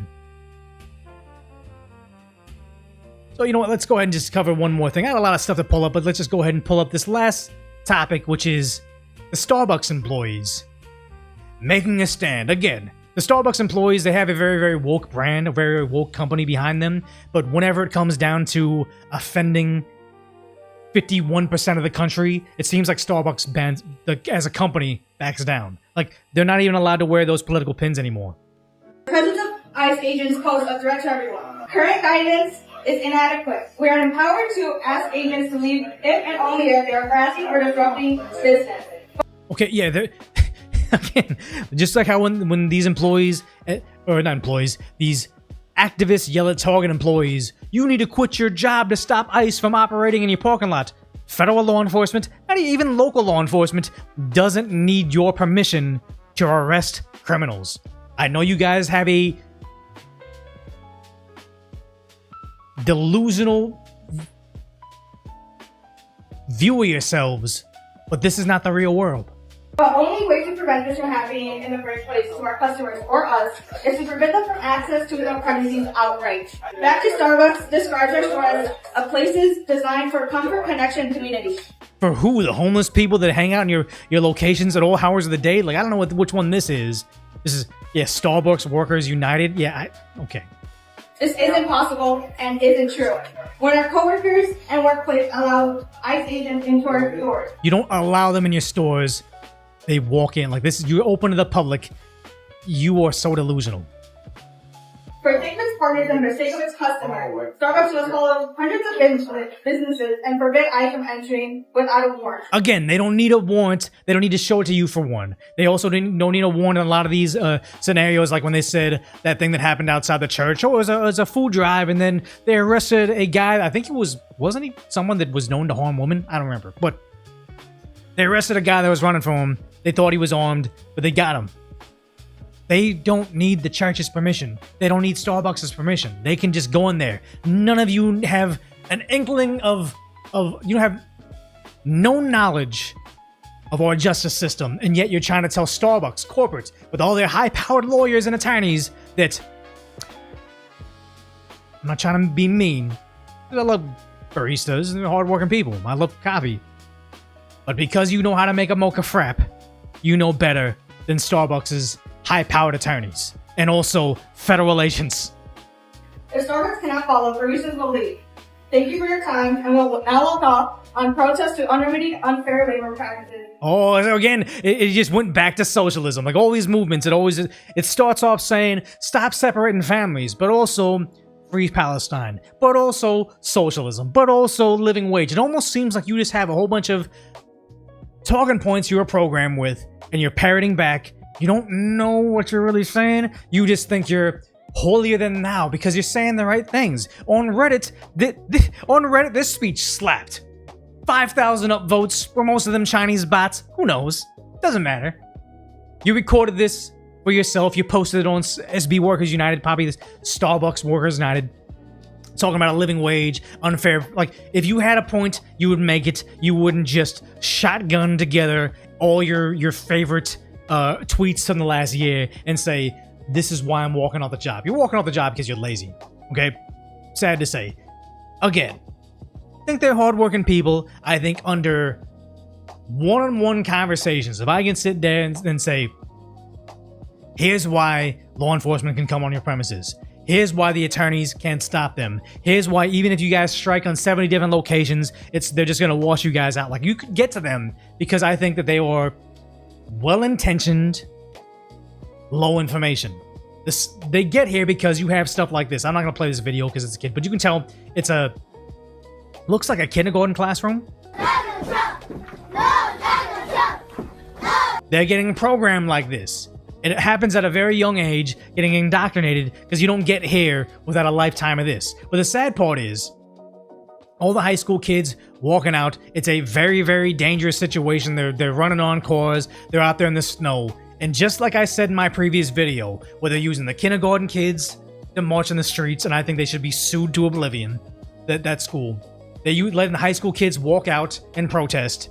I said in this video over on in Decoy, it's only a matter of time before one of the kids gets hurt. All fun and games when you're in the classroom brainwashing them. All fun and games when they're just on a car.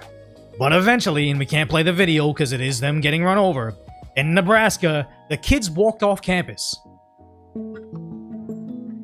Stop it. This girl, they're protesting, they have their anti-ICE signs, they think they're defeating fascism, they think they're doing the right thing. Walking out in the street with a sign, gets run over by this car. And they say, hit by a car, okay, KTLA saying Trump flag. In a protest against Immigrations and Custom Enforcement. Yep, they should have been in school. According to local news reports, the victim was transported to a local hospital, and they've identified the driver, who is a juvenile. So again, wonder what they're going to do about this, but if only they were allowed, if only the parent could drop off their kid at school, and the kid would remain in school, and learn how to read, learn about science, learn about how to become an adult that can contribute to society. If only there was a place that our government tax dollars, our tax dollars, could provide safety and security, not being run over by another kid because you thought this was important. The adults perpetually in school, I'm talking about the teachers, know so much about the real world, know so much about law and order. I'm sure all these teachers used to be cops. They used to be business owners. They used to be doing something to contribute to something beyond the classroom. Again, I'm not trying to look down on them. I'm just saying I don't think the teacher that went to school, went to college, and then went back to school to live the rest of their days, I don't think they're necessarily the most well-versed in how the world should work.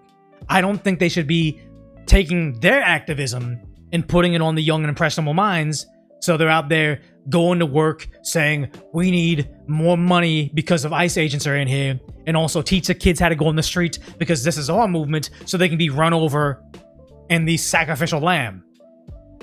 Yeah, you got to get the brown shirts early. Exactly. This is sad because you have this over here. What is it? This guy, I thought some of this stuff was faked. Like, maybe this wasn't the students doing it themselves. It was... Oh no, I thought it was the teachers walking them out because they're escorting them out. But maybe it was just the students running out. There's nothing that could be done about it. No, this guy is straight up saying it was his kid in a middle school that was being used as a prop to march against ICE, without his knowledge. It's called and said that his school just brought him to a protest. So he's currently at a fucking protest. I'm fitting to go rage. And I thought with just a selfie camera, could this be like a troll? This didn't really happen. He's just doing a skit from TikTok. No, I'm thinking this is real. Who the fuck said you could bring my child to a protest? Off campus. Any of our kids to a protest. They see what's happening today. And the thing is, just shortly, even before that girl got run over by that car in Nebraska, in Los Angeles, all those kids walked out of school. They went outside, I think it was City Hall somewhere, and one kid got knifed up really bad. He was in critical. They don't like to talk about that. It definitely happened. Your kids are in significant more danger outside of school grounds than they are in the classroom learning science and math. Bringing kids out there now. Purposely in schools. Washington State. Send this out. Washington State. Sending their kids to protest. I'll see you soon. Let me give you a little rundown on the way there. White Center, we call out here Rat City. If anybody from Washington State knows this Rat City is not an area. Bring kids, let alone bring kids to a protest in this piece of shit city. If anybody knows White Center, you know Rat City is dangerous. So he knows the area. Why are you bringing our kids into dangerous territory with fucking protesting going on? Anyway, I'll see you soon. See you in the next video. It looks like they made it all back to the school already before I could get here.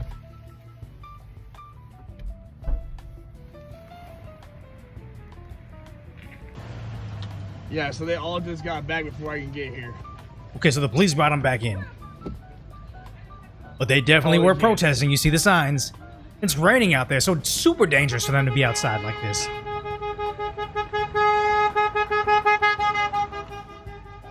What are they doing?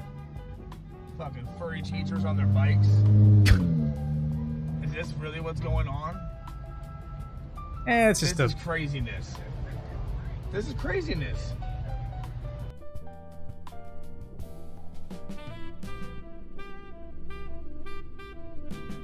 What is, I don't care. You got the blue hairs, everything. Are you serious? Yellow hair? Oh my god, my kid is at a woke school.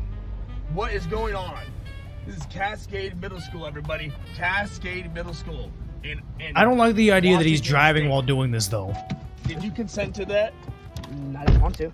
You didn't want to do that? No, after the cops came up, one of the guys was like the guy with the megaphone, like a kid, who's like, do not talk to the federal thingamabobs, whatever it is. Best believe I will be at the next school board meeting. You'll see my next video. Yeah, it's a problem. Now, the one thing I didn't like about this is the proposed community notes on this was... This was a student-led protest / walkout, not organized by the school. I don't care. Maybe things have changed, and maybe this school is less violent than the school that I was in. But essentially, as soon as school got in order, they locked us in. Like, they padlocked the gates. Like, there was no walking off campus in the school. If all of a sudden all the kids decided to protest and walk out, they said, oh yeah, this is the students maintain the First Amendment right to get granted to all Americans to protest. They don't get the right to leave campus. There's cops there. Like, at least at my school, you'd be arrested if you tried to, like, you'd be thrown if you try to leak campus like that, they're gonna stop you. There's no way they can do this. Yeah, organized by the teacher. I 100% believe this was organized, or at least they were aware of it and did nothing to stop it. If the school board knows there's this mass walkout on this day, they should do something to counteract it, not say, you know what?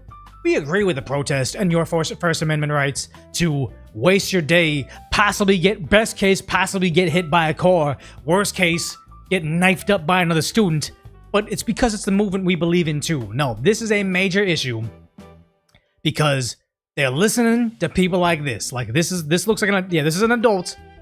This is the type of person that's teaching these kids to walk out of school. Why are you out here protesting? My name's Michelle, and I'm out here protesting because I'm against fascism. Okay, anti-Trump as F, and also proudly saying I'm here against fascism. Okay. What is fascism? Fascism is words hard.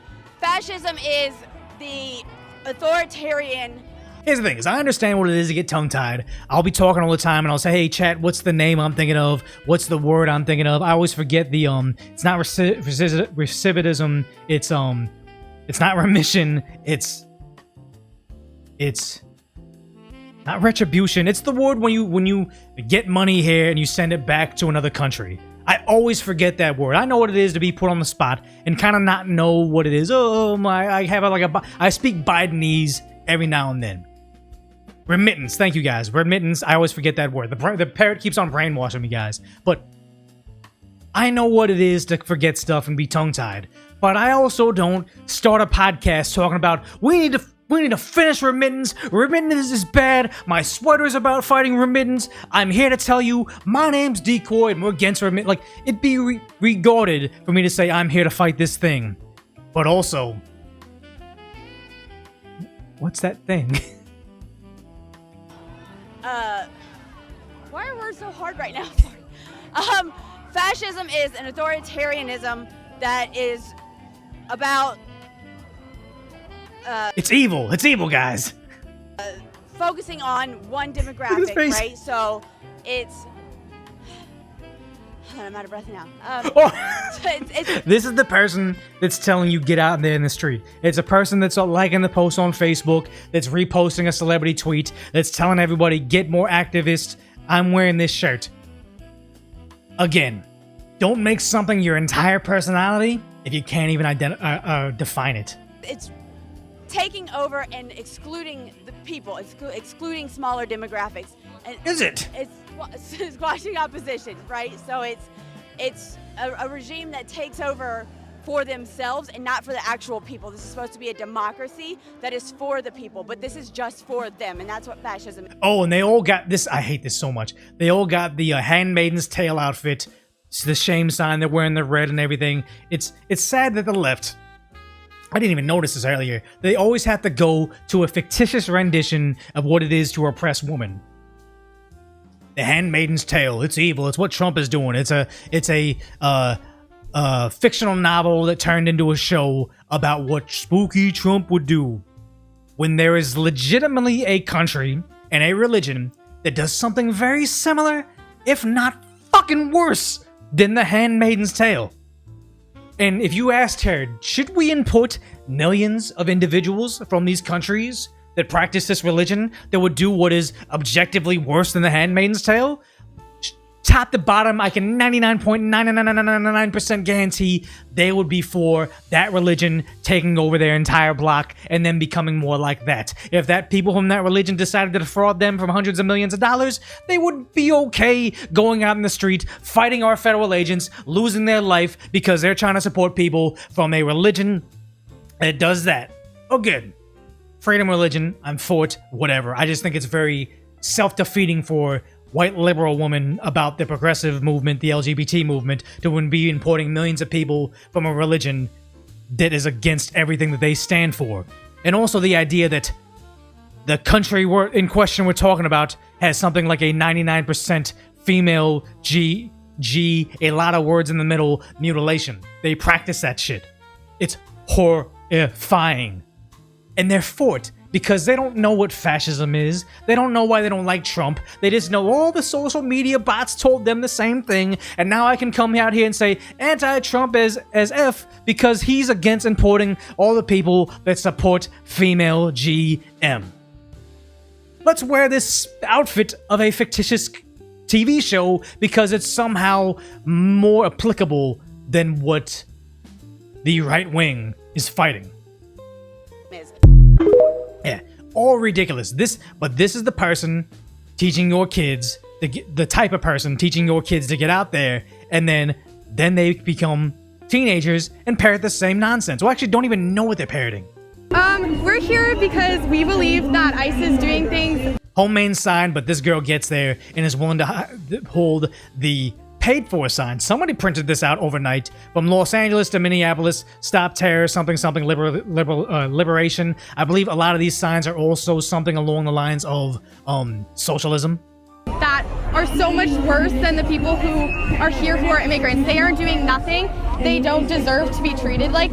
They don't deserve to be treated like that, and yet they don't know a single thing about the people being arrested. Are they people that have histories of harming their spouses, histories of trafficking people to slavery, or they have histories of just fraud, running narcotics? They know nothing about this. They just know the sign told me something, and then also the adults told me this, and now I go into the workforce to say this, or I just go out there on my free time to do this as well. And we think that we should be more worried about our president than the people who are getting kicked out of our state right now. Because if you're afraid of criminals being here, why did you elect our president? Why did you elect our president? Because the president was under insane charges that they had to bend the law to charge him with. And also, what was it, Fonnie Willis? Am I getting it wrong? The one that charged him over in Georgia? I might be getting it wrong. But the idea is the same person that charged Trump is now getting hit with the same charges. Irony. Because he is a criminal. And I feel like it's just so upsetting that history is repeating itself at the moment. And it's just so heartbreaking.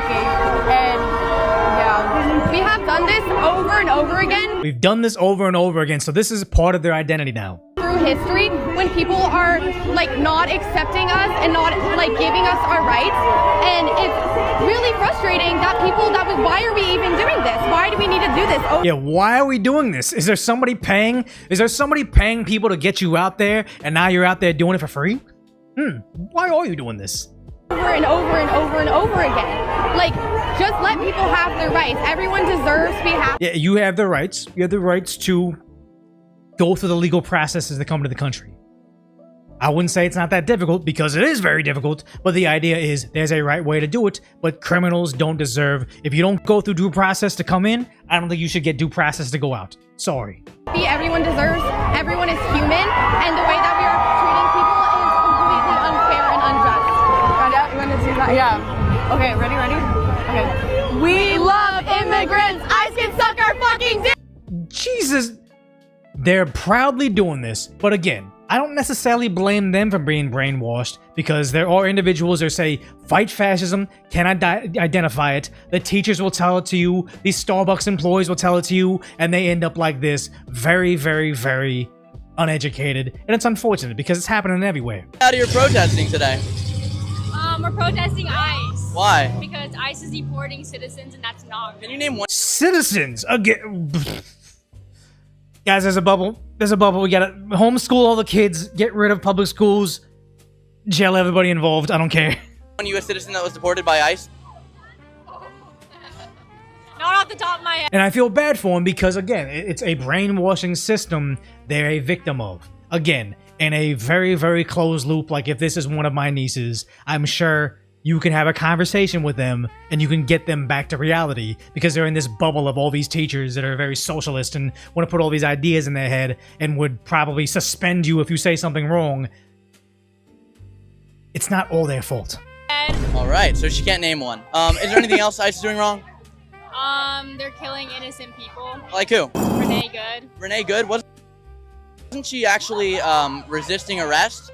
Didn't she give that guy internal bleeding? No. She wasn't following lawful. Again, and here's the thing: I don't blame them because every single article we found when we were covering it was conveniently omitting when she ran her vehicle into them, skidded out the tires, and had the 45-minute video of her dancing in front of them in her vehicle, impeding the federal law enforcement. It's not her fault for not knowing it. It's the entire system that's desperate for her not to know it. So she's out there being their useful idiot, and unfortunately, potentially the next victim. Orders. So when the officer said, "Get the fuck out of your car," did she listen? No, she's Okay, so she didn't listen to federal lawful orders by a federal agent violating Code 1014 of United States Code, Code 18, Section USC 18. That's about 2 years in prison. So she already violated it, right? I mean, that's he said it. It was on the video. But she still died. Yeah, because she backed up. She put her car in reverse. She had two options. Let it get. Here's always the moving goalpost. Again, it's a student, whatever. But the moving goalpost of they're deporting U.S. citizens. That's why I'm here. Can't name a single one of them. Not happening. Okay, they're ending the lives of innocent people. That's why I'm here. Oh no, she was responsible for the circumstances that caused her demise. It's always gonna goalpost move, meaning they don't have virtues, they have marching orders. Get stuck in the snow behind her or put it in park. But she actually did not do either of those. Put it in drive and floored it. I don't care. See, I don't care. I don't care what you have to say. I'm still here because I've been so carefully programmed. Your logic does nothing to my emotions. Killed the ICE officer in front of the vehicle. She's just trying to protect herself. So driving into a federal officer trying to Protect herself? And that's the thing. Who is she trying to protect? Fraudsters inside Minnesota. None of which have spoken out for her. You know who's spoken out for her? Other liberal women like this person. I guess I can't play the video of her getting ended. But the idea, yeah, he suffered internal bleeding. But it doesn't seem like any of the individuals they're representing, the immigrants that are like, oh, the innocent people, they're just trying to live here. They never go out there and march on behalf of good. They don't march on the behalf of pretty. It only seems like the other people in these signal chats, or these useful idiots from these public school districts, they're very, very outraged on what's happening to the immigrants. Legal immigrants seem to want this. Illegal immigrants don't seem to care that the American left, what do the Chinese call them? The Botswa. They don't care that they're getting ended. Seems like you guys are kind of the useful idiot class and don't even notice it. Yeah. The enemy has marching orders. Doesn't matter if they're brainwashed or not, because sad to say is they're brainwashed and they don't even really know how they got brainwashed. And they don't even care because they feel good about it. Again, it's the party of vibes, not the party of facts. Yeah, Baitswa, the white left. That's what they call them. It's sad because the Chinese have essentially a slur for us, and they just kind of lean into it. Stop calling them idiots. They're not that clever. I mean, at some level they are. You got a hitting Joe you can do at home. I had this little T thing here. I can actually hit some dingers right now, but what I want to do right now is, like I said before we get to super chats, we got to open up this thing. Maybe I don't even need to get maybe I don't even need to get to this card pack, because maybe I'm a millionaire. Maybe I'm a millionaire from this pack. We can do this. Yeah, one free brainwash education, but the sad part is it's not free. Taxpayers are funding the indoctrination of your own kids, and also the reason you don't have the free time to educate your own kids is because they made it a system where everybody's required to work. Okay. First card right here is the Stunfish, which looks like a Picasso painting, but I'm guessing since he's the first one, he's bad. Yeah, we're hoping for something really good. Shelios, another Pokemon I've never seen before in my life. Dedenne, is he the prequel to Pikachu? No. I'm not a millionaire, sorry to say that, guys. My channels are not that successful. A Mankey, I know Mankey. He's dope. One of the favorites. Okay. Does he look like Newscum? Who looks like a Newscum? You talking about this guy looks like a Newscum? The Newscum Pokemon? Let's see, okay, Mankey. Passimon? I don't know who this is. Colbur Berry? Don't know what this is. It's like the thing that the Vegeta landed in, or Goku landed in. Oh no, Piccolo landed in. Walrein? Never heard of this guy. Dummies. This looks shiny. Chat, am I a millionaire? 130 HP. Am I a millionaire, chat? No? No? I don't know. Don't insult Sunfish. Okay. Lisa's Appeal. I don't... No, I'm not a millionaire yet. Okay. Yeah, it kind of seems kind of useless. Eternatus. This thing looks pretty... This one looks promising, guys. Is this... World Ender, Dynablast? I don't know, guys. If I was to be a betting man, this one just made me a millionaire. Do I not long have to live stream anymore? Am I a millionaire? Oh, I can see. And then okay, so energy. Yeah, okay. That's the end of it. Is it a 10K card, guys? Am I richer than Bezos on this Pokemon card? Should I not be even handling this card? It just got real. NGO, almost worth $2. Damn. Again, I'm a filthy degenerate when it comes to gambling. I'll probably, if I have the opportunity, already damaged, toss it because I've been handling with my greasy fingers. If I got a white glove these, do I really got to? Probably, huh? Do I know what the Chinese are doing in Pokemon cards? I don't even know. What would they be doing? But yeah, okay, so let's go ahead and get the super chats today. Let's see. I don't know who Jim is. Let's see. And you know what? We had the music playing the entire live stream. It seemed pretty cool.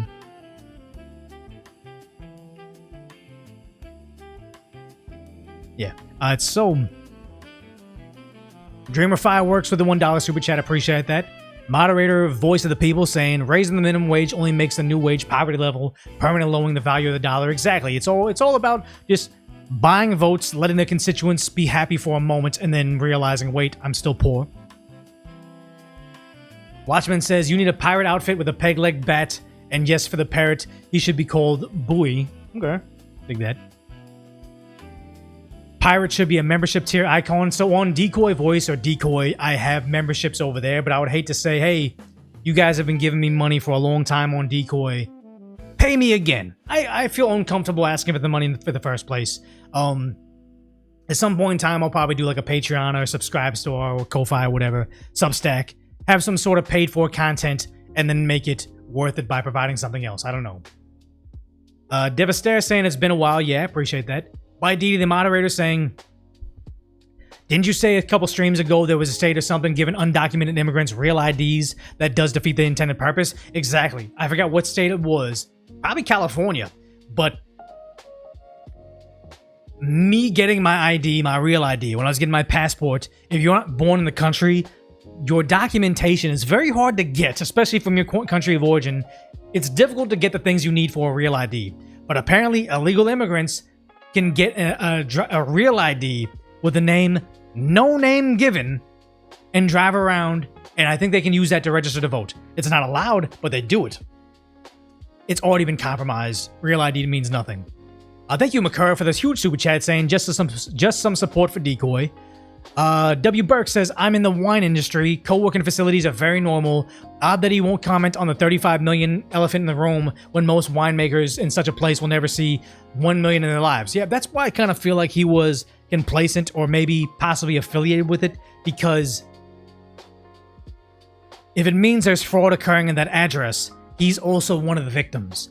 He seems oddly irritated at the journalists trying to expose a fraud more than the alleged $35 million winery business occurring at his address.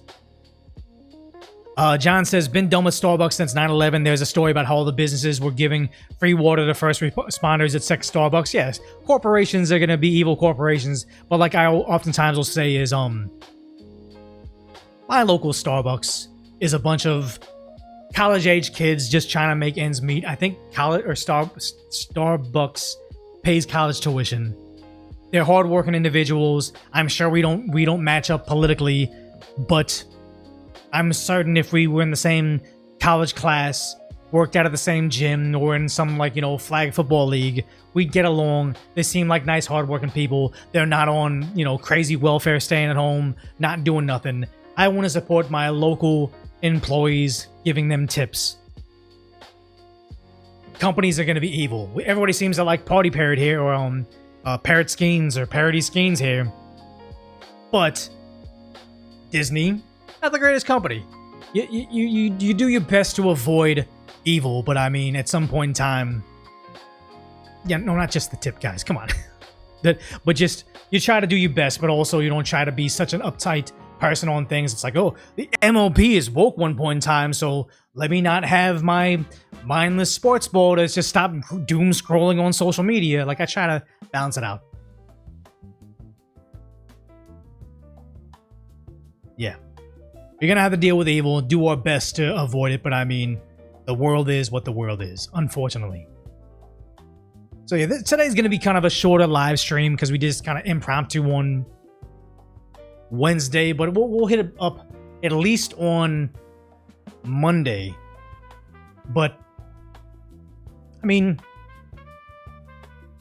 what do you guys think? You guys want more, say, decoy in chat if you want more decoy voice videos, like long form? Say decaf if you want more hangouts for the live stream. It's actually gonna be hard to see. I don't even know. How would I even say that? But like, I've been considering doing. The answer is yes and yes. God damn it. I do everything in house. 0 employees. What should I do? Should I do my decaf decoy live streams where I'm doing like Monday through Thursday live streams, decaf, people saying decaf, or should I just say only decoy voice videos on Friday and balance it out that way? I don't know. People saying both decoy and meet and greet. I don't think I have that many fans, guys. Decoy chat start a bit later for you guys in the East. I was thinking like to do Asmongold after party, but then again, my Twitch partner manager, I don't even know what you call it, was saying go live when everybody else goes live. So I don't know. I have a lot of fans. I feel like, you know, I get recognized in person a lot, so, but not to the level like Brett Cooper can travel the country and every single show she does sells out. I think I would be like the sad local author at a Barnes & Noble saying my book is going live and I sit there alone and like nobody knows me. 6-minute videos on YouTube. Yeah, I think I'll do my decoy voice videos are going to be shorter and these are going to be longer. Decoy fast food review. I mean, I think I look disgusting when I eat. Get employees. I've tried to. I've tried to hire people for edits and it's like, I'm very particular on things and I despise when people overpromise, underdeliver, or it doesn't even seem like they're trying. So I'm pretty particular about that. Yeah. I think live gets more subs. I think with the way the YouTube AI works right now, if I'm cranking out more live stream videos and clips, that's how you grow faster than me doing 1 video a day on decoy voice. So even like 4 videos a week, it's much slower than if I just crammed a whole bunch of live streams in there. Yeah. Concise, long-winded commentary, batshit insane, parrot, baseball swinging commentary. Yeah, that's what it's been lately. So yeah. Oh, we're good. Alright, so thanks for hanging out as long as you have, but I will see you guys at least on Monday here. And then we're going to do a couple more decoy voice videos in the meantime. So thanks for hanging out as long as you have, but for now, duck off.